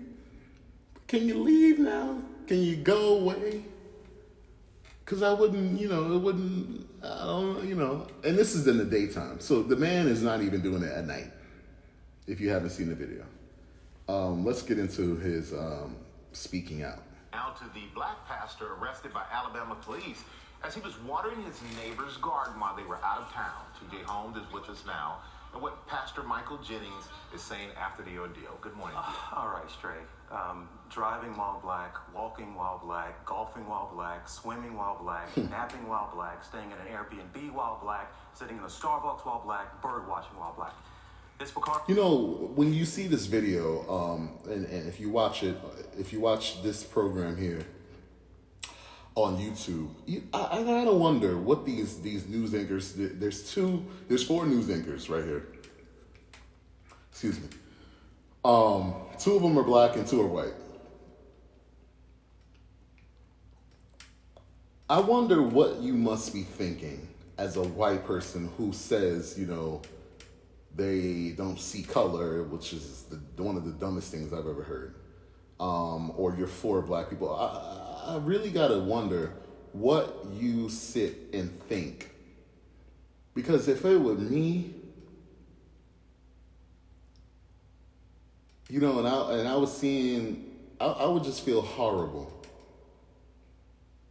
Right? You got people who say they're tired of hearing about Black Lives Matter. You're tired of hearing about the race card. But then you have something like this, and you see this man list off a bunch of things doing while black. There was a lady who was laughing in the gym, and a white woman threatened to call the police on her because she was laughing too loud.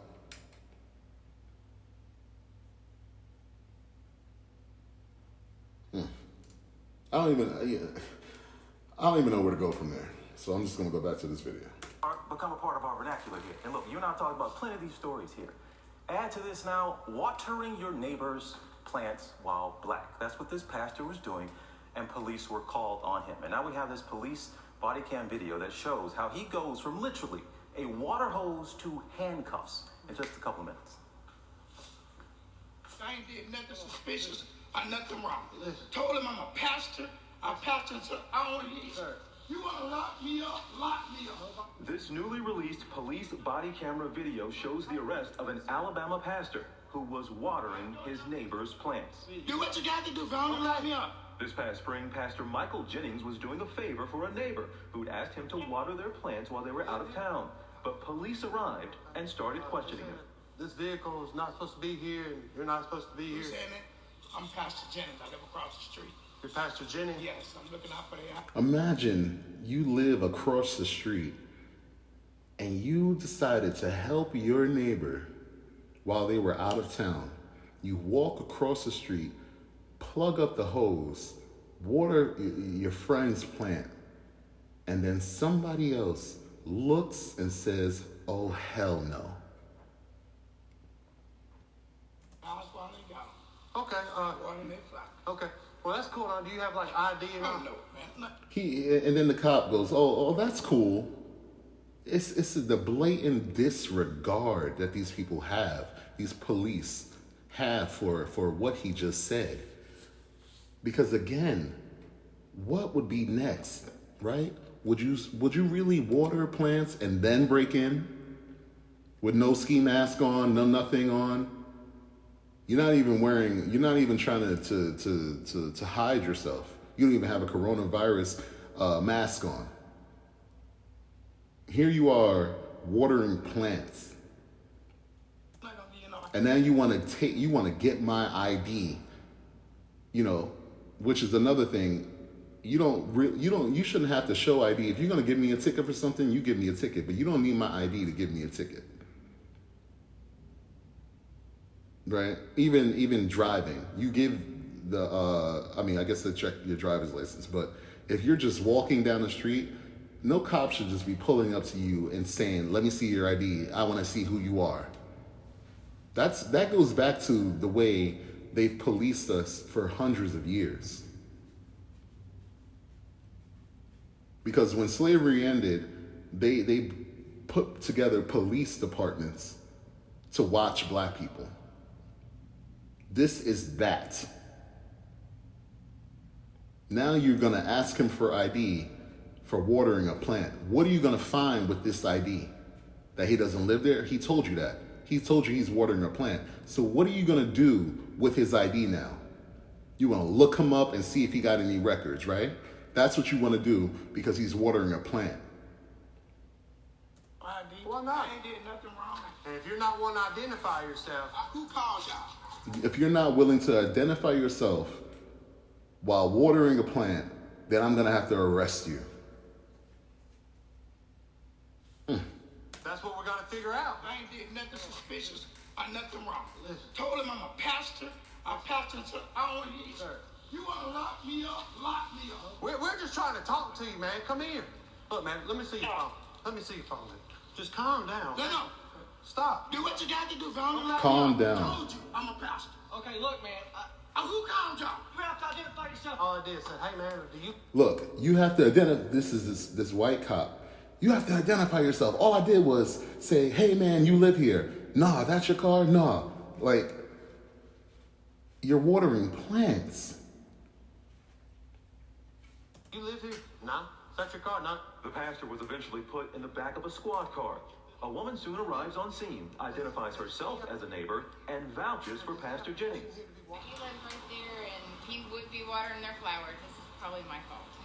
She says she is the one who made the initial call to police. So you called not because of the car, but because you thought you saw someone besides him. Right, I didn't know it was him. Yeah, I got to keep their flowers watered. I got to keep their flowers watered while they're down. You okay? Jennings. Look at him. And you know, it's just so sad how we have to act for this kind of supremacy, right? He's now smiling and like, you're okay. It's okay that you called the cops on me for watering plants. This is what we're degraded to. But you don't want us to say that there's racism in this country. You don't want that. You rather not say this is a racist country just so you can look good? For who? Because the world says America's racist. The entire world knows that this country is racist. Who are we lying to at this point? You had marches all around the world when they stood on George Floyd's neck. Around the world, they were saying, wow, America has yet to change. About the ordeal. It was kind of surreal at that moment because I'm wondering, why is this happening? I was thinking if I did something wrong or resisted, that I could have been shot. So I was trying to cooperate even though I didn't understand what was going on. I was agitated. I was angry, but I knew to comply. The 56-year-old maintains this was a case of racial profiling. You racial profiling? We're not racial profiling. No, sir. No, sir. We're not about that. I told you I was here watering the flowers. How do I know that's the truth? Anybody? I had the water hose in my hand.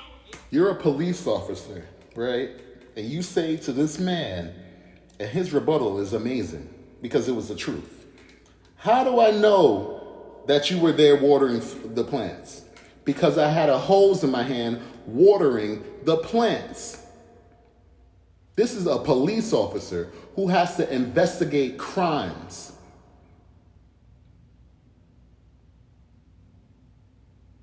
This is who we pay to investigate crime. How do I know you were really watering plants? Because you have eyes, sir. Throughout the video, police can be heard suggesting that the situation might have been different if Jennings had provided identification. It doesn't matter if pastor or if he's a pastor or not. Like the thing is, nice enough. And this, Just talk to me. It doesn't matter if he's a pastor or if he's a pastor or not. Just talk to me. Y'all are bullies. At this point, you are a bully. You are not, this is not what police are supposed to be for. We've got this idea, and it's only this idea with black people. Again, I've said it several times on this show. White people don't like cops. So if you had a cop doing this to a white person, you would see a totally different video. You would see a totally different video. You probably see the white person reaching for a gun, like the white lady who was arrested by cops and then she shot a cop recently. Just speak to me. You're not there to just be spoken to. You are there to protect and serve. When a man's telling you, my neighbor went out of town and they asked me to water their plants, then you call the neighbor. You verify. Leave me alone. Leave me alone. You call the neighbor and you verify.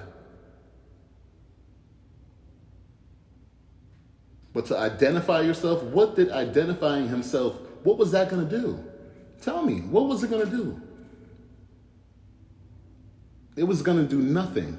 Because what you want to do is look up if he has any past crimes, if he has any tickets, outstanding warrants, outstanding tickets, so you could take him down anyway. This is not what policing is supposed to be about. Just talk to us. Alabama law allows police to ask someone for identification in a public place if they reasonably suspect that person of committing a crime. That's not a public place. This is on someone's private property. So while you're trying to make it seem like it was okay because of Alabama law, this was private property. So what would have happened if he said, I live here? What would you have done? Show me your deed? Private property. Why are you on this private property? Did the owner call you or did someone randomly call you? Because the owner didn't call. Someone random called. To be shackled and to have your freedom taken away from you, you know, it's something else. It's dehumanizing. And I thought, you know, why would they be doing this? It's something that it gives you nightmares.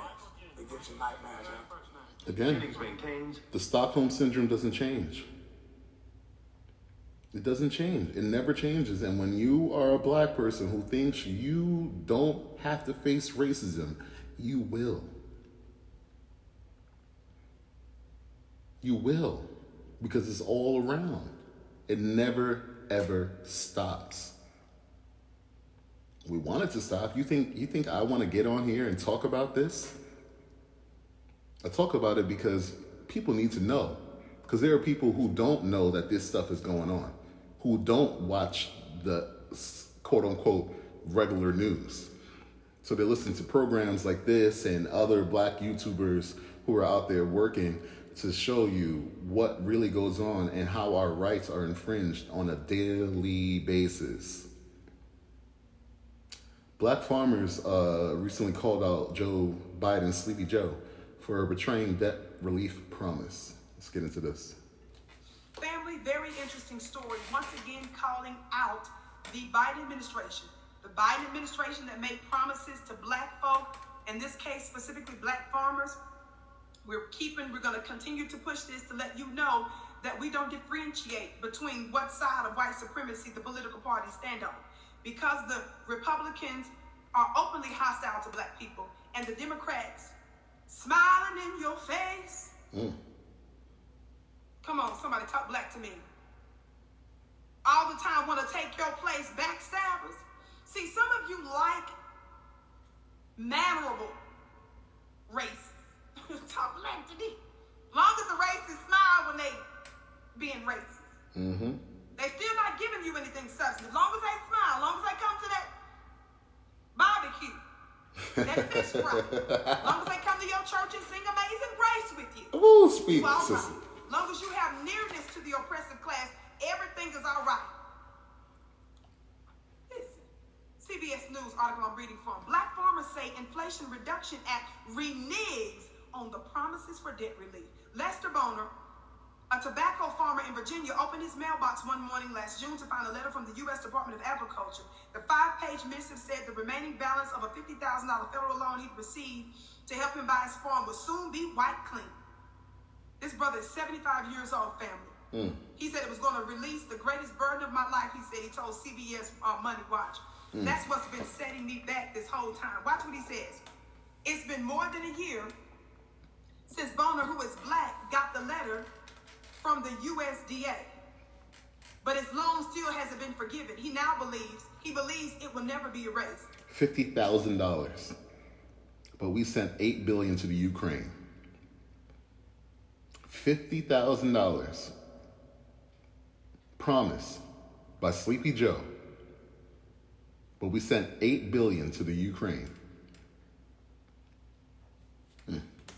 Thousands of others in Boner's shoes are also questioning if they will ever see any debt relief, according to a national group of black farmers.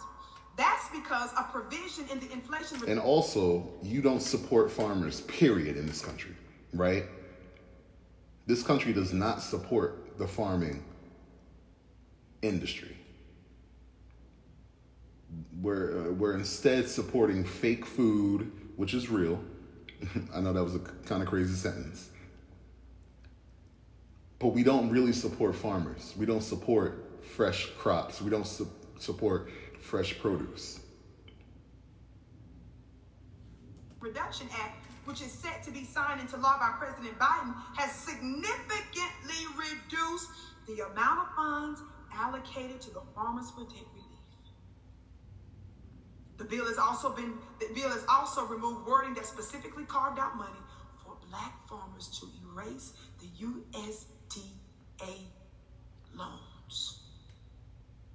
The Emergency Relief for Farmers of Color Act, which passed last year along the American Rescue Plan, called for $4 billion in loan forgiveness to farmers of color. Now you see... And by the way, before they get into this, there has been debt relief for farmers, but this was something different because they recognize, allegedly, that black farmers have a tougher time than white farmers, which obviously I know, and I've talked about how banks do certain things for us versus how leisurely they do other things for white people, right? And again, we are not the only farmers who suffer as black farmers. Brown farmers, which I'm sure is not a lot of, I'm sure they suffer just as much, right? But there is relief out there for farmers who are not black, and it has been given out. Even who y'all consider to be a good Caucasian politician, Bernie Sanders. Bernie is bamming and screaming all day for debt relief, debt relief. Elizabeth Warren and them are always screaming for everybody to get college debt relief. That's because everybody is in there. But you don't hear them screaming half as loud on a consistent basis, specifically for black farmers, who they have proof was specifically discriminated against from this U.S. government for many decades. Do you all see why even using the phrase people of color don't work for us? Because we get diluted out of the situation. Yep. We get erased. Yep. How many more examples are we going to have to show you all? This is what I want to know. How many more examples do y'all need? How many more examples do you need? It's continuous. It never stops. Democrats are showing you, rather, who they really are. Why is this important? Because you know the elections are just around the corner. Here comes November. We believe in voting. Some of us. For candidates who have a specific pro-black substantive agenda and platform and legislation proposals. That's the difference.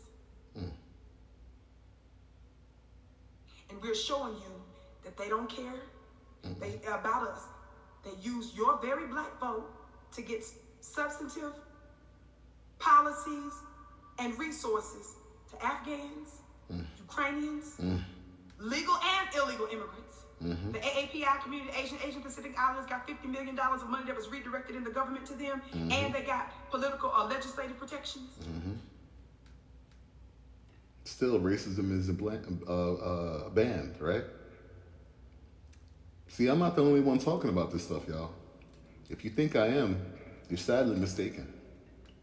Black folks are specifically pro-black law is still wanting. We're letting you Democrats know you got us messed up. If you think we're not going to hold you accountable and just give you our votes for free, talk black to me. Right. You don't differentiate between what the faces of white supremacy. The friendly ones or the hostile ones. The hostile ones. Talk black to me.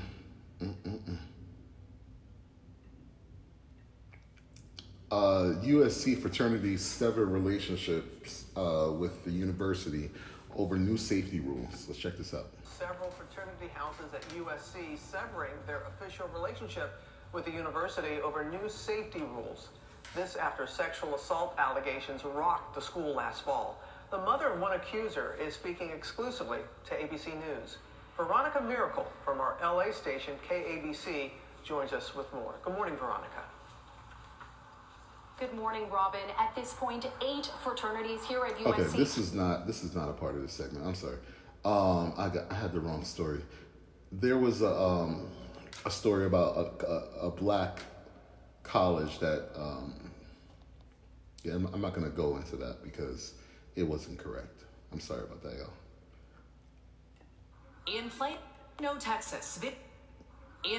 Texas, video of one woman's hate-filled rant gone viral. Oh my God, guys, record!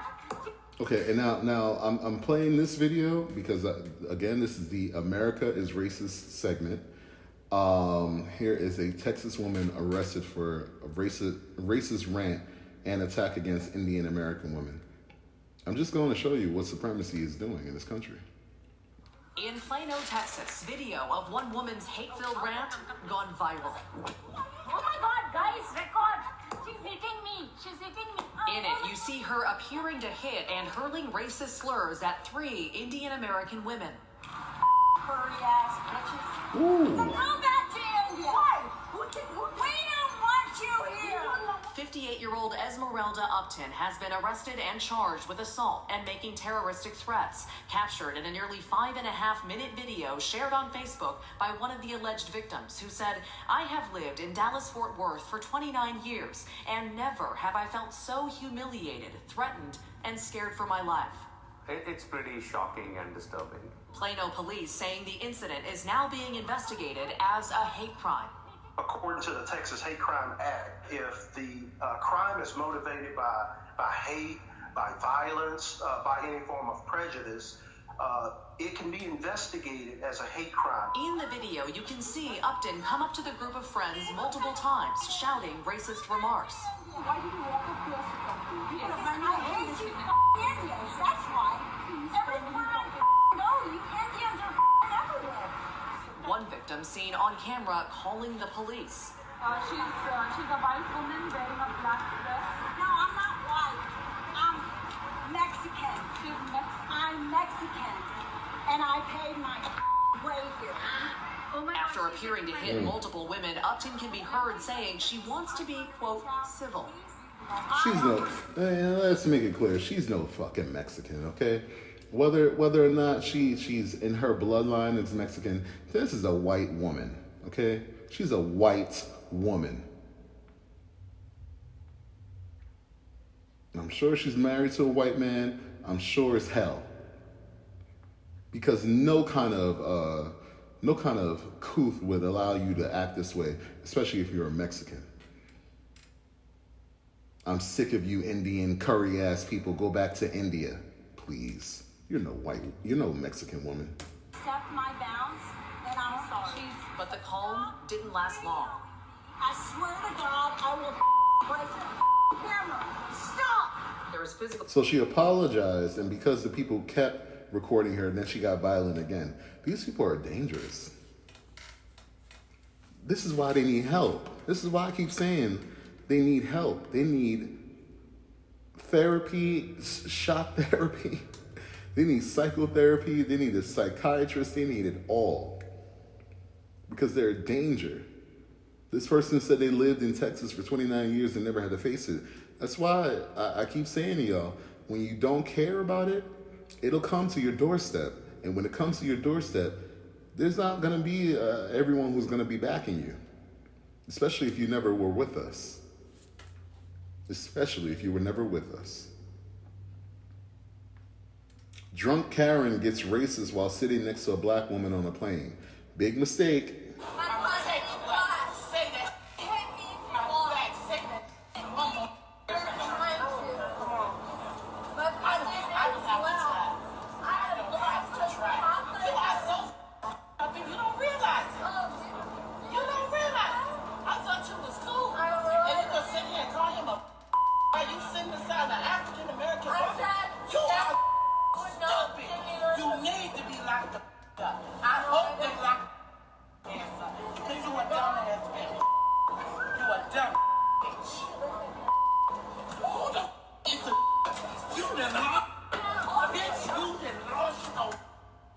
I'm telling y'all keep thinking that the black people of today are the black people of yesterday who sat in a, if you've seen that video on my YouTube channel about America, it's a separate video, separate from the show. Y'all keep thinking that we're gonna sit in these cafes and be quiet. There's a reckoning. And there's a reckoning caused by y'all. Like she said, you think you're going to sit next to a black woman and call a black man a nigger, and then you think I'm not going to react because I'm sitting by you? This is a new time, baby.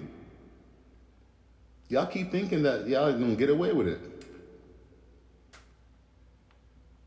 Because in my opinion, this woman who then, if you're seeing this on YouTube right now, this woman has a psychiatric meltdown, and that's why she attacked her. Because I'm sick of being called the N-word. I'm sick of being treated like I'm not equal, or I'm not equal to be on this planet. Really, I'm sick of it. So if you're gonna do that to a person, you should expect to get your ass whooped, like she's whooping her ass. Consequences and repercussions. Now I have more video here. This is a throwback, okay?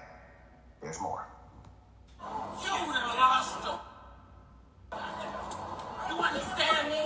You are stupid. How can you blind you? Stupid. Yeah, you know.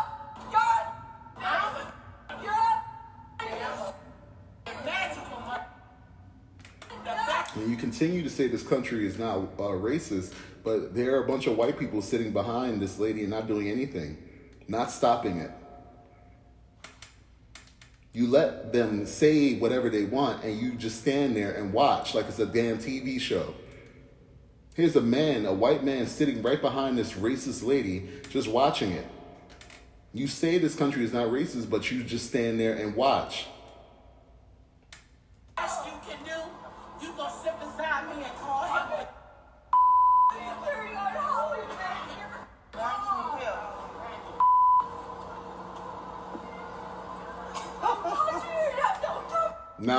Now the black attendant's trying to help her back to her seat, and she just pushed him. So that should be assault.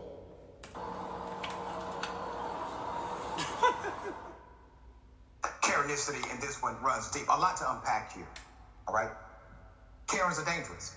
So this particular Karen decides to... And I'm sick of calling them Karens. You know, I at one point when they were calling them Karens, it was really about racism, but then it became like Karens bothering anyone.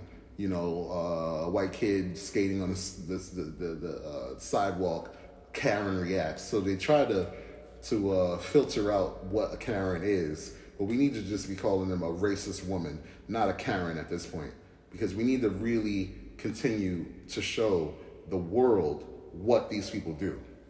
Call an employee the N-word while sitting next to a black woman. But the black woman defended that employee, and that's when things became hostile. Interesting to note, the black woman was being removed, even though the white woman was the one being racist. I know there are some people who push back on this on social media and say, well, that was just a word. It should not have gone that far. Well, let's be very clear. The Karen in this scenario is drunk. Right? She's likely intoxicated. That doesn't give you a free pass to be racist. In addition to that, who started the disturbance? Well, whoever is the racist person started the disturbance.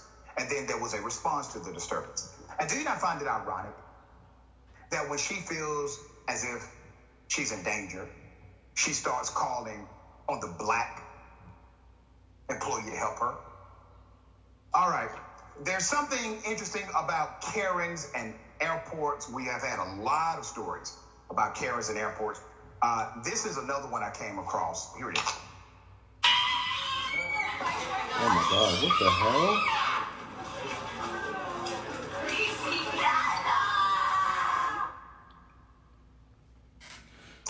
I'm not going to get into that.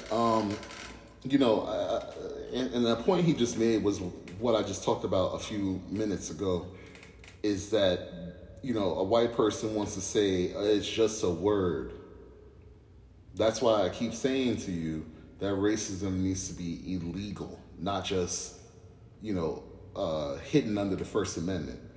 Because if you call a black person a nigger, they're going to have a mental health issue in that moment. It's going to happen. The fact that it's not, you know, being said, you know, by many people, I think is the real issue. But this lady had a mental health issue when she heard that word. Okay? So at that point, when you say by reason of insanity, that's where it's covered under. Because you made me insane when you decided to be racist, sitting right next to me, calling a black worker the N-word. By reason of insanity, that's why I reacted that way.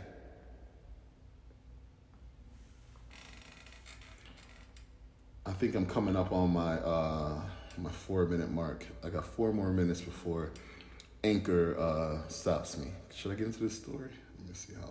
It's a 3-minute story. But you know, I like to talk. I think I can get into it. House of the Dragon star talks casting backlash, which I've talked about. I never get why white people have such an issue when, what is it, fictional characters are, fictional characters are made a different color from what was written in the books. Now, I'm going to say this. When you talk about, you know, these books and how they're written and this and that, and you want to have an outrage that a character is now black, and or like there's like, let's say Annie, the movie Annie that came out a few years ago, they had the black character instead of the white character. You have to realize that back in those days, they weren't putting black people as a leading role. So when they change it around, it's not just to serve black people and make them happy. It's because that's the reality of this new world, right? And also, if you go back in time or anything, this is a fake story. This is not real. Game of Thrones with dragons and things of that nature, it wasn't real. So for you to be upset, like in Star Wars, they were upset that there was a black lead, it's not real. So when you get upset about it, you're fucking nuts, bro. In premiere of the Game of Thrones prequel, one of the stars, Steve Toussaint, is addressing racist comments made by some viewers about his casting. Chris Connolly has more. Chris, good morning to you. And good morning to you, Whit. You know, it's far from the first time this has happened, but it's still shocking to learn about. Racist comments aimed at a black performer. And he's speaking out about the abuse and its effects on him.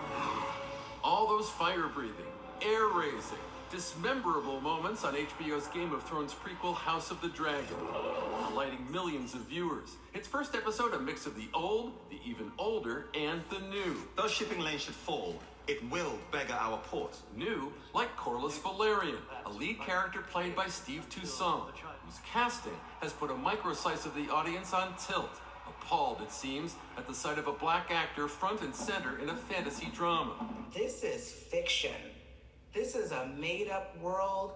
This is a made-up family. This is not rooted in reality, so characters can actually be Black, white, Asian, Latinx. They can be all types of people. The British acting standout, speaking out about the invective that's targeted him, telling the Hollywood Reporter he didn't feel like his being cast was a bigger deal until I was racially abused on social media. And then I thought, okay, this means a lot to some people, but I can't allow that to bother me. I swear this. When will it stop, y'all? We'll be back. All right, and we are back, and it's time to get a little political. Not that the last segment wasn't political, but and you really got to think about when we say like America is racist, and we talk about a lot of the racism here. I don't think it's really politics. I really do believe it's a human rights thing. So, yeah, we're gonna get to politics now. The human rights thing is out the way. Let's start with Trumpy, the man who's on a mission to become the president again, the man who killed over 1 million Americans via the coronavirus by not being prepared, by dismantling Obama's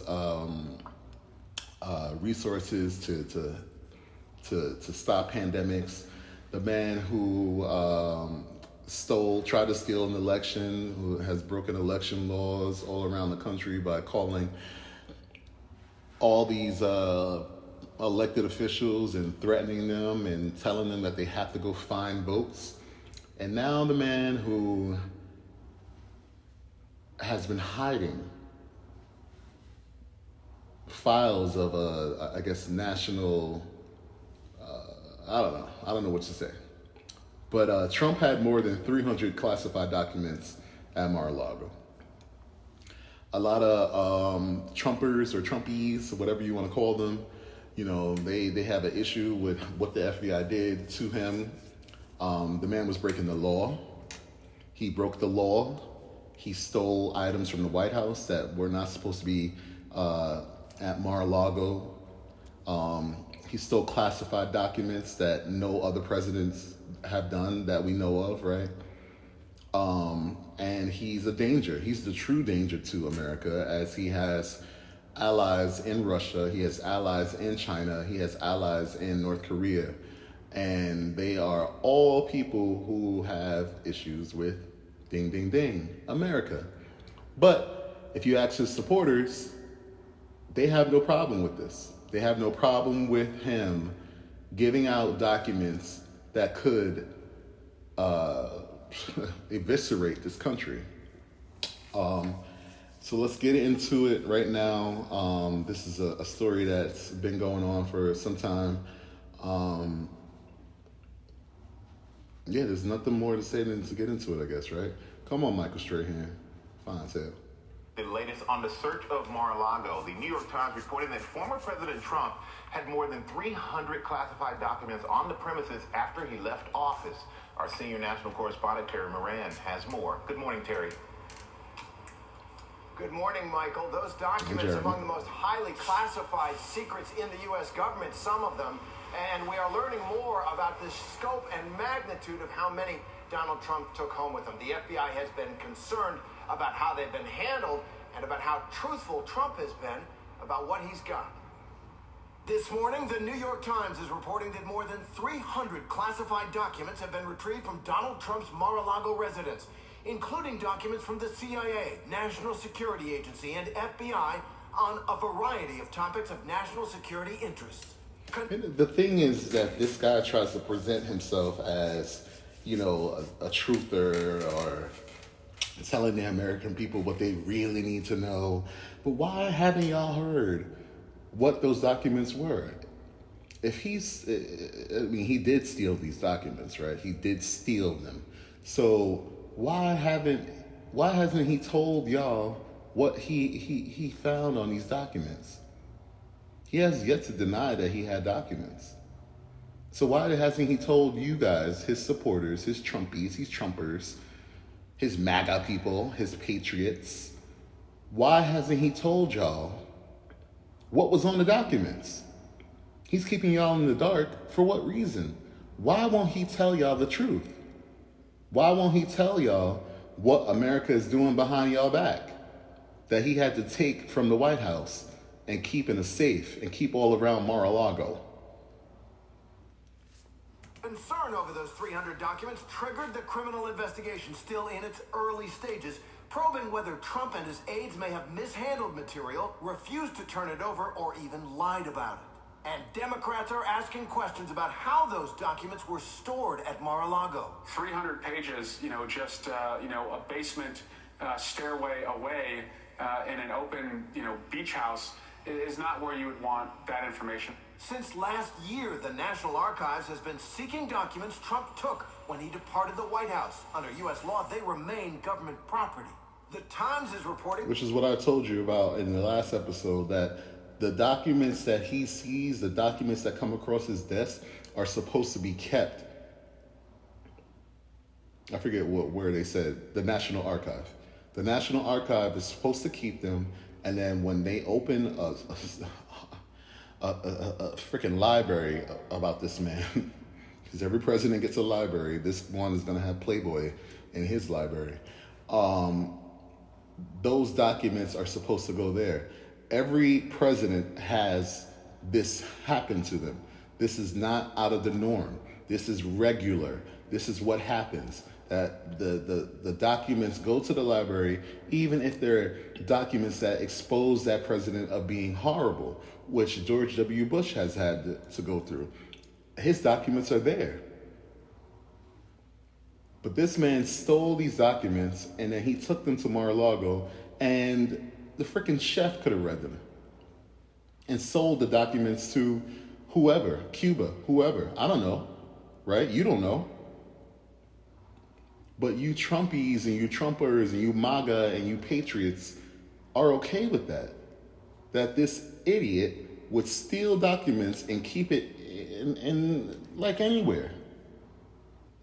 That Trump himself went through those boxes in late 2021 and resisted calls to turn over what was at Mar-a-Lago, telling advisors they're mine, but they're not his.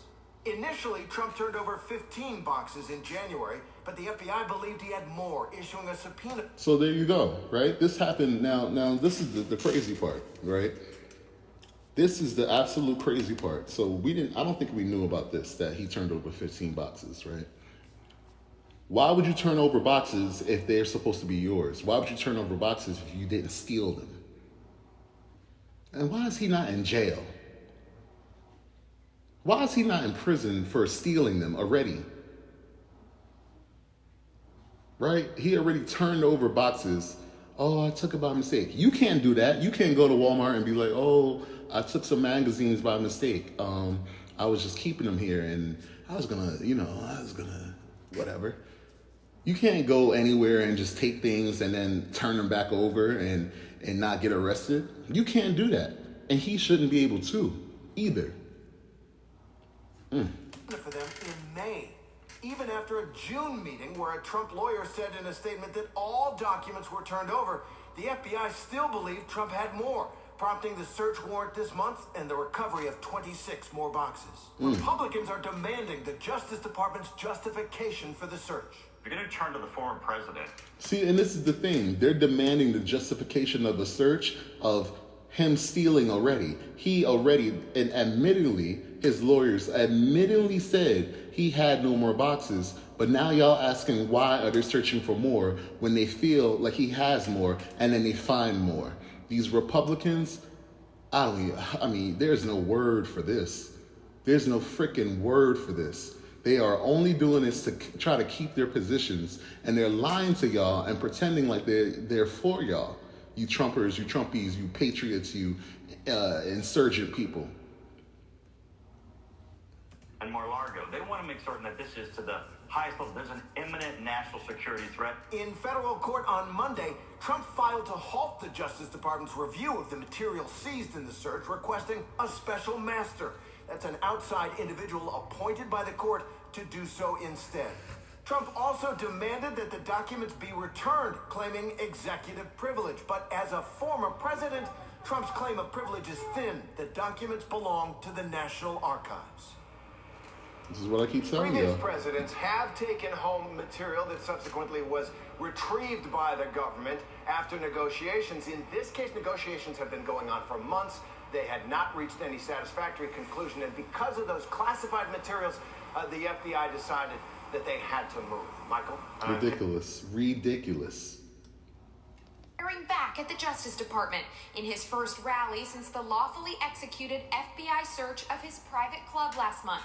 The shameful raid and break-in of my home, Mar-a-Lago, was a travesty of justice. Revealing that the hunt for classified documents extended not only to his wife's personal items, but also his teenage son's bedroom. Leaving everything they... When the cops come and break into your house, can you say don't go through my wife's stuff? Can you say don't go through my son's stuff? When you steal documents from the White House, should you be able to say don't go through my wife's stuff, don't go through my son's stuff? Is that what y'all really, really think out there? Y'all backing this? Y'all backing this man? And then here's this idiot, this blacks for Trump. You guys are fucking nuts, man. You guys are stupid and nuts. Oh, wait till the day they hang y'all. Oh, wait till the day they get you up on that tree and lynch you.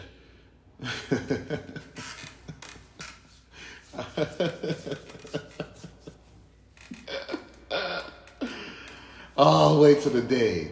Wait till the day they have no more use for you. touched in far different condition than it was when they started. Legal experts say that's well within the bounds of the government search warrant. It's very common for a search warrant to allow searching of an area that may be occupied by different people in the household. After all... Yeah, that's a search warrant. That's what they do to Americans on a daily basis. When they come to your house and say they have a search warrant, they turn your fucking house upside down. But this asshole feels like, oh, you shouldn't be touching my wife's stuff. Shut up. If everyone in the household has equal access to the space, then that's probably fair game. The DOJ says the FBI retrieved hundreds of pages of highly sensitive material from the Florida estate. And on Saturday, the former president also repeatedly taking aim at his successor. The most vicious, hateful, and divisive speech ever delivered by an American president. The 45th president blasting the 46th for that primetime address last week in which President Biden cast some Trump Republicans as a threat to the country. MAGA forces are determined to take this country backward. He's an enemy of the state. You want to know the truth? But with the midterms now 2 months away, the White House says President Biden has no plans to stop criticizing the former president and his supporters. He has taken plenty of times to call out where we are with that extreme part of the Republican Party, and he will continue to do that. The real sad part about it is that there is no trust in this Sleepy Joe, right?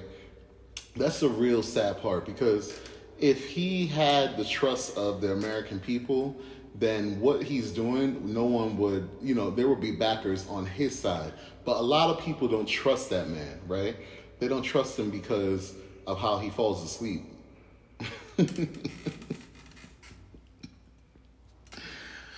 I mean, I feel like black people definitely don't trust that man because he lied to us and said that he was going to be for us. And he said that if you don't vote for him, you're not black.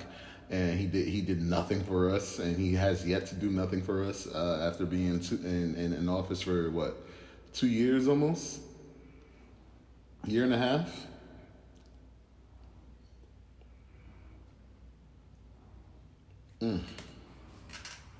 Monica joins me now from the White House. Monica, President Biden will be back in Pennsylvania tomorrow. Yeah, he'll be back in battleground Pennsylvania for the third time. Let me get to this this Biden speech where he was talking about. Looking at President Biden there, finishing his remarks in Wilkes-Barre, Pennsylvania, on the issue of crime. He sought to reframe the narrative on Democrats in crime, calling to fund the police, not to defund it. He touted recent successes, including bipartisan gun legislation, and as you heard just seconds ago, he took Fund the police. He said he wants to fund the police. After all that campaigning that where he was going to be for black people, talk about restructuring police policies and all these things, he did nothing but give them more money so they could buy more military type equipment to go around in your cities and your towns. I keep saying this to you. If you're white and you're listening to the show, which it does happen, believe it, when they get rid of all the black people, you're next. You're next. You won't be able to hide.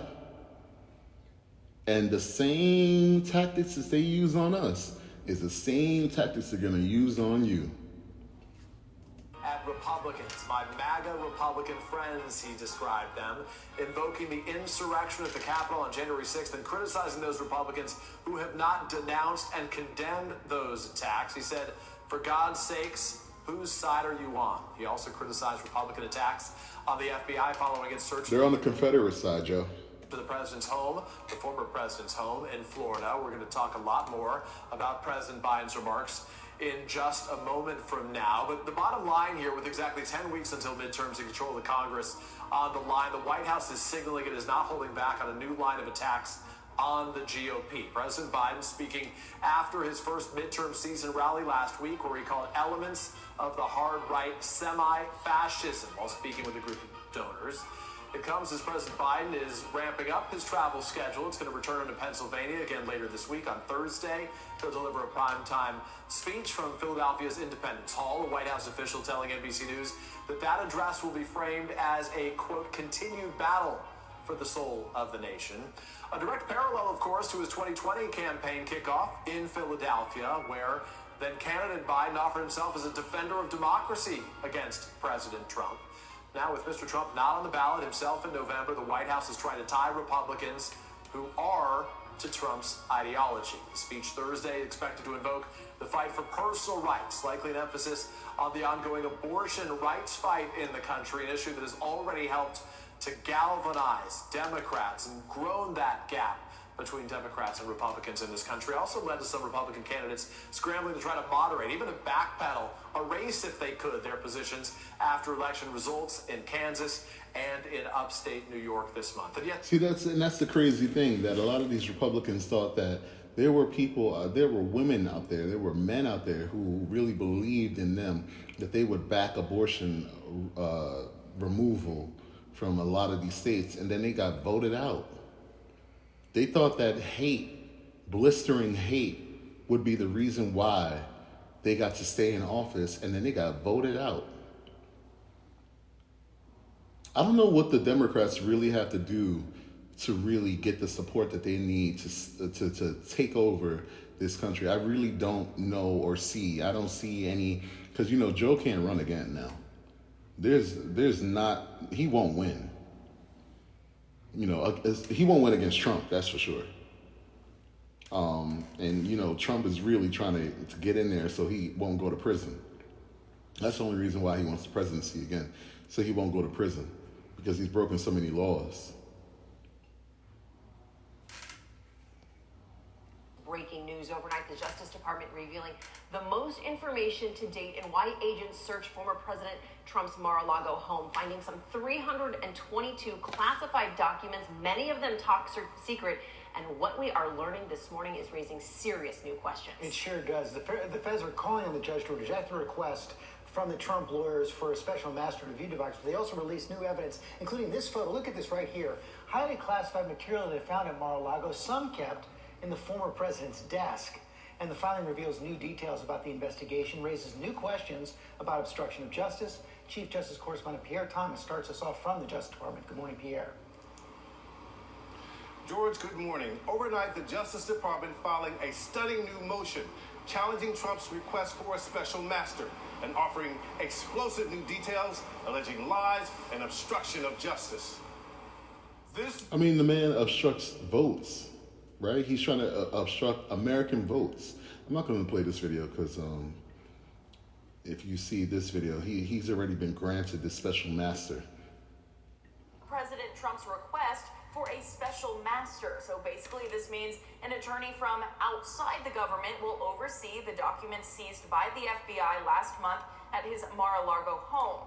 Ahead of today's decision, Trump's lawyers argued they did not trust the Department of Justice to keep the documents out of its ongoing investigation. Meanwhile, the DOJ argued a special master was unnecessary and could harm some aspects of national security. Both sides now have until Friday to submit a list of potential candidates for the special master position.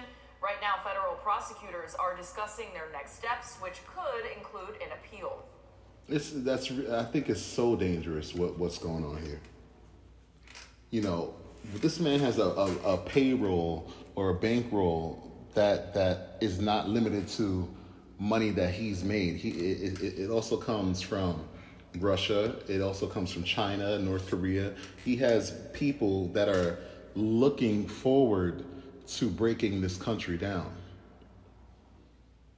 And that's what's the most dangerous part about it, is that we don't know who's backing this man.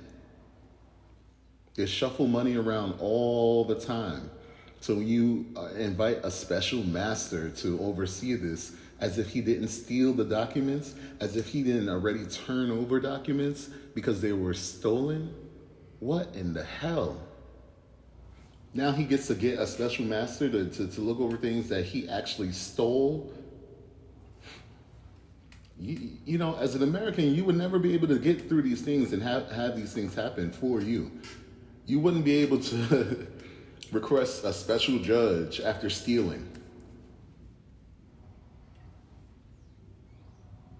Donald Trump has accused President Biden of weaponizing the FBI against him in his first public appearance since agents raided his Florida home to recover classified documents. Addressing a Republican rally in Pennsylvania, the former president also rejected Mr. Biden's claim that he and his MAGA movement were an extremist threat to American democracy. Both leaders have been stepping up their rhetoric ahead of November's midterm elections, as Wendy Urquhart reports. It was like he'd never left office. Back amongst his supporters, Donald Trump was given a hero's welcome at the Republican rally in Philadelphia. He came out all guns blazing, and he kicked off his speech by branding the U.S. president an enemy of America. He's an enemy of the state. You want to know the truth? The enemy of the state is him and the group that control him, which is circling around him. Do this, do that, Joe. You're going to do this, Joe, right? That dig was in reply to President... I mean, how do you, as a Trumper, a Trumpy, not think that this man, Donald Trump, is being controlled by the people around him? We've never laid in bed with Putin until him. We never played nice with North Korea until him.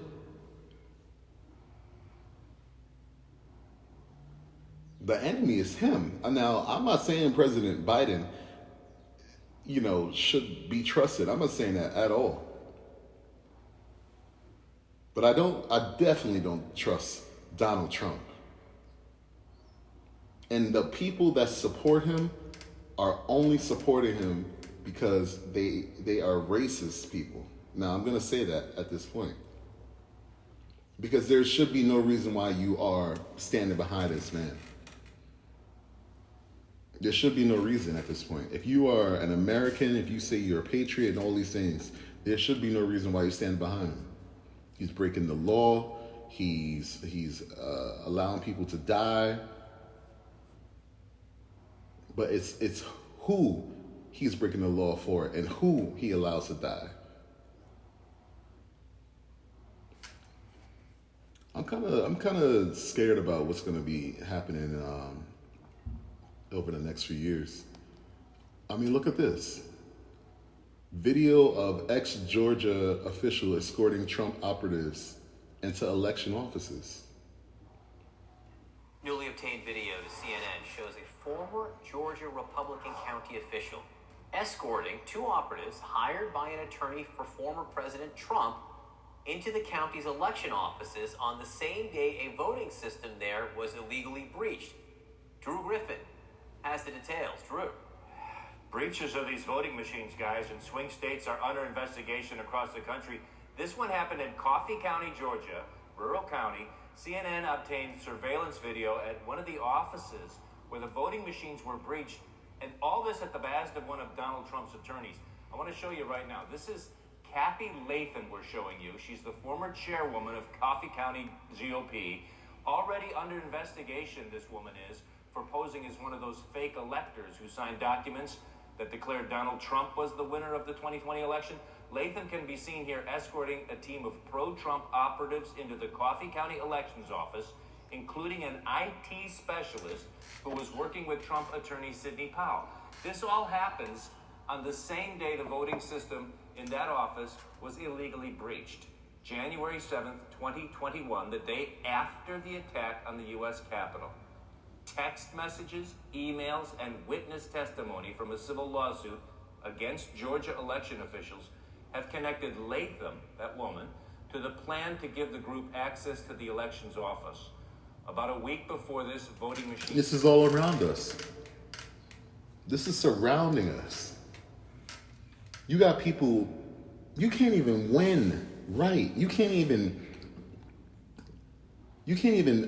go into an election, lose, and just take your defeat. You have to lie, cheat, and steal. Just because you didn't win, now you got people, oh, well, no, I don't believe it. I'm going to allow people in illegally. You're not supposed to do this, but you're saying that the election was stolen. I'm telling you, they're stacking the chips. They're really, really stacking the chips, and it's such a danger, and we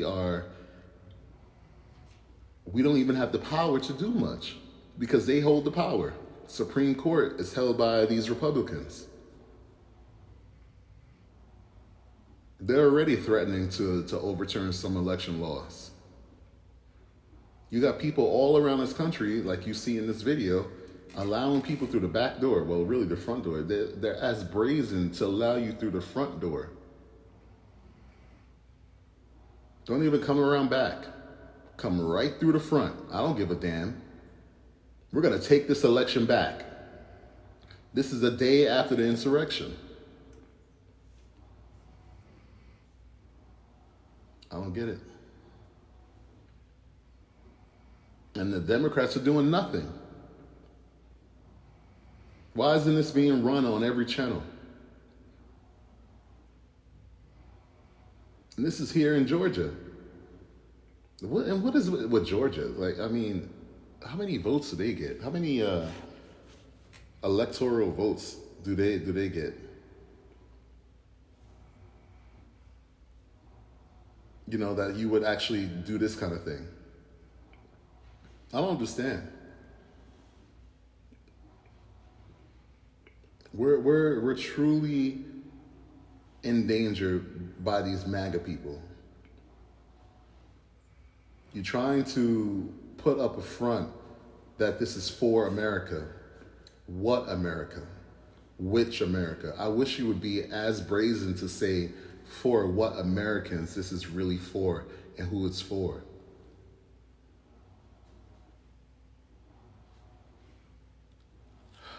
We'll be back. All right, y'all, and we are gonna wrap up the show. This is the final story I wanted to talk about on today's show. A story out of Saskatchewan, which I like saying that. If you are familiar with Bret the Hitman Hart, then you would know. He was from Saskatchewan, Canada. No, he was from Calgary. Yeah, he was from Calgary, Canada, and Saskatchewan is pretty close to there, which I've always learned about or heard about from wrestling, actually. But this crazy story that happened, I guess like a few days ago or 2-3 days ago, and you know, the violence that has been going on around the world, you know, can be linked to many things, you know, mental health and just disparities and people not having enough and just losing it, and you just don't know what it really all stems from. But the thing is that, again, you know, and I'm not ever empathizing with murderers or anything, right? But I feel like we always must try to know and understand psychology. And when you don't try to understand that, that is why we fail as a society. If you don't correct, you know, what happened or how things have happened, then that's why we continue to fail as a society. This is a really crazy story, I feel like. A stabbing suspect killed 10 people. This is a stabbing, you know, it's not a gun thing at all. And you talk about gun laws and all this, and, you know, it doesn't take just a gun to kill people. And, you know, I think this kind of story can speak to just more than guns. You know, we like to just focus on guns, but I think mental health is the reason why we have a story like this, and a reason or something that we need to look into more and more and more, and put more money into it, more funding. You know, you get billions or millions more funding for police and to militarize them, but you don't have any funding for healthcare in this country. Or, well, in Canada it's a little different. You know, there's free healthcare in Canada, but are there people who are focusing on mental health? That is the question for me. Are there people who are doing outreach and offering these services and making sure people know you could come and talk to me? So I'm wondering, you know, if there's free healthcare, are there billboards saying, you know, call us, come speak to us? Because that's what we need to be doing. We need more outreach. We need more outpouring of the health disparities around the world. So let's get into this story before we end. Tonight, the manhunt in Canada is expanding after a horrific stabbing spree that left at least 10 people dead and 18 injured. Police now saying one of the two suspects, Damian Sanderson... We understand that that's insane. Like, I don't know where he did this at. I guess they're going to talk more about it. You know, I could see this happening at I guess it wouldn't happen like at a mall, right? Because I guess someone would stop. Apparently there's 2 of these people who were being hunted for doing this. But that's over, well, it is 28 people. We don't know, you know, how many more people have not, you know, been found dead or, you know, or whatnot. But this number is 28 people who were attacked by these 2 men who apparently had the same last name, I think, that I heard about this story. The only reason why I'm bringing it to you is because the guy was caught. When I first saw the story, they didn't catch him yet. And Canada's massive, you know. So... was found dead, not from a self-inflicted wound. It's not clear who killed him. His brother, Miles Sanderson, is still on the run and is considered armed and dangerous. Today, both of them have been charged with murder, attempted murder, and breaking and entering. This is an ongoing, active investigation. The stabbings unfolded early Sunday in a rural Indigenous community in the Canadian province of Saskatchewan.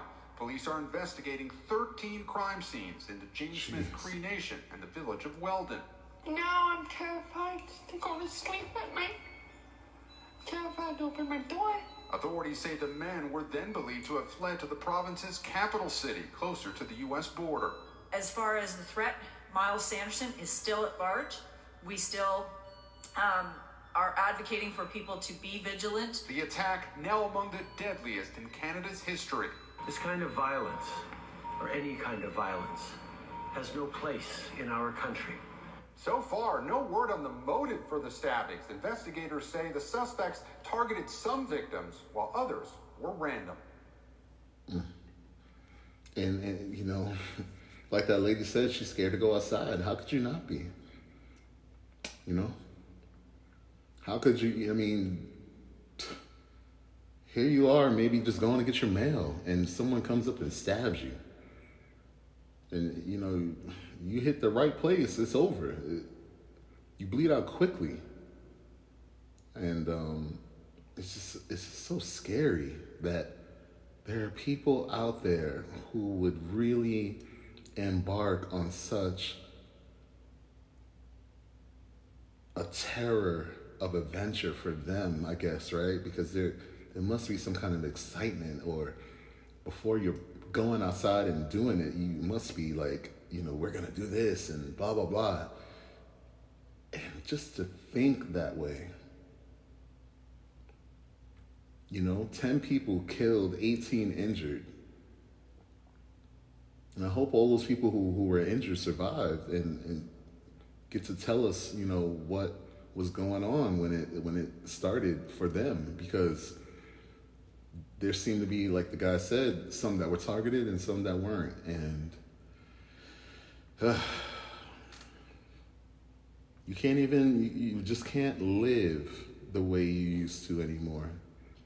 And everyone just wants to blame it on more weapons and more guns. But I really feel like the breakdown of, and I've talked about it on the show, how many things are available for people to stream over and over and over.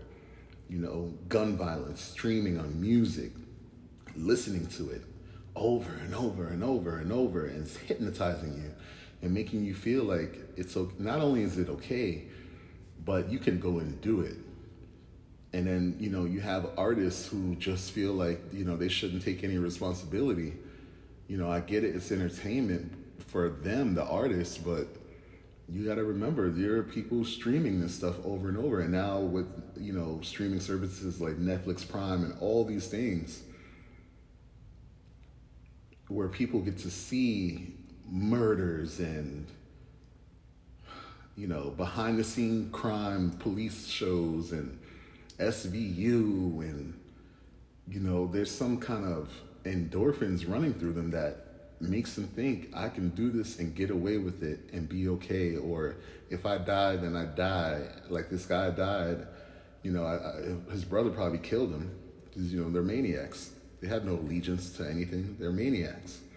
They only have allegiance to craze and hysteria. And the only thing I can bring it back to is mental health. People around this world are losing their jobs. Everything's going up. Prices are going up. You're being outpriced for everything, but wage is not going up. And then you expect people to act sane. People homelessness, 30 million people homeless in America. And you think people should be sane. You shouldn't expect that. There must be more done. We're very lucky that this happened in Saskatchewan, Canada, and not, around the corner from you. But then, how long until it's around the corner from you? How long until we offer the services that people actually need to stop this? I don't think violence will ever end because we're a violent world and a violent society. But there's got to be some kind of relief, some kind of resource that really helps people, and it's, I don't know. All right, no further questions. We'll be back next time. I've got questions. Peace out.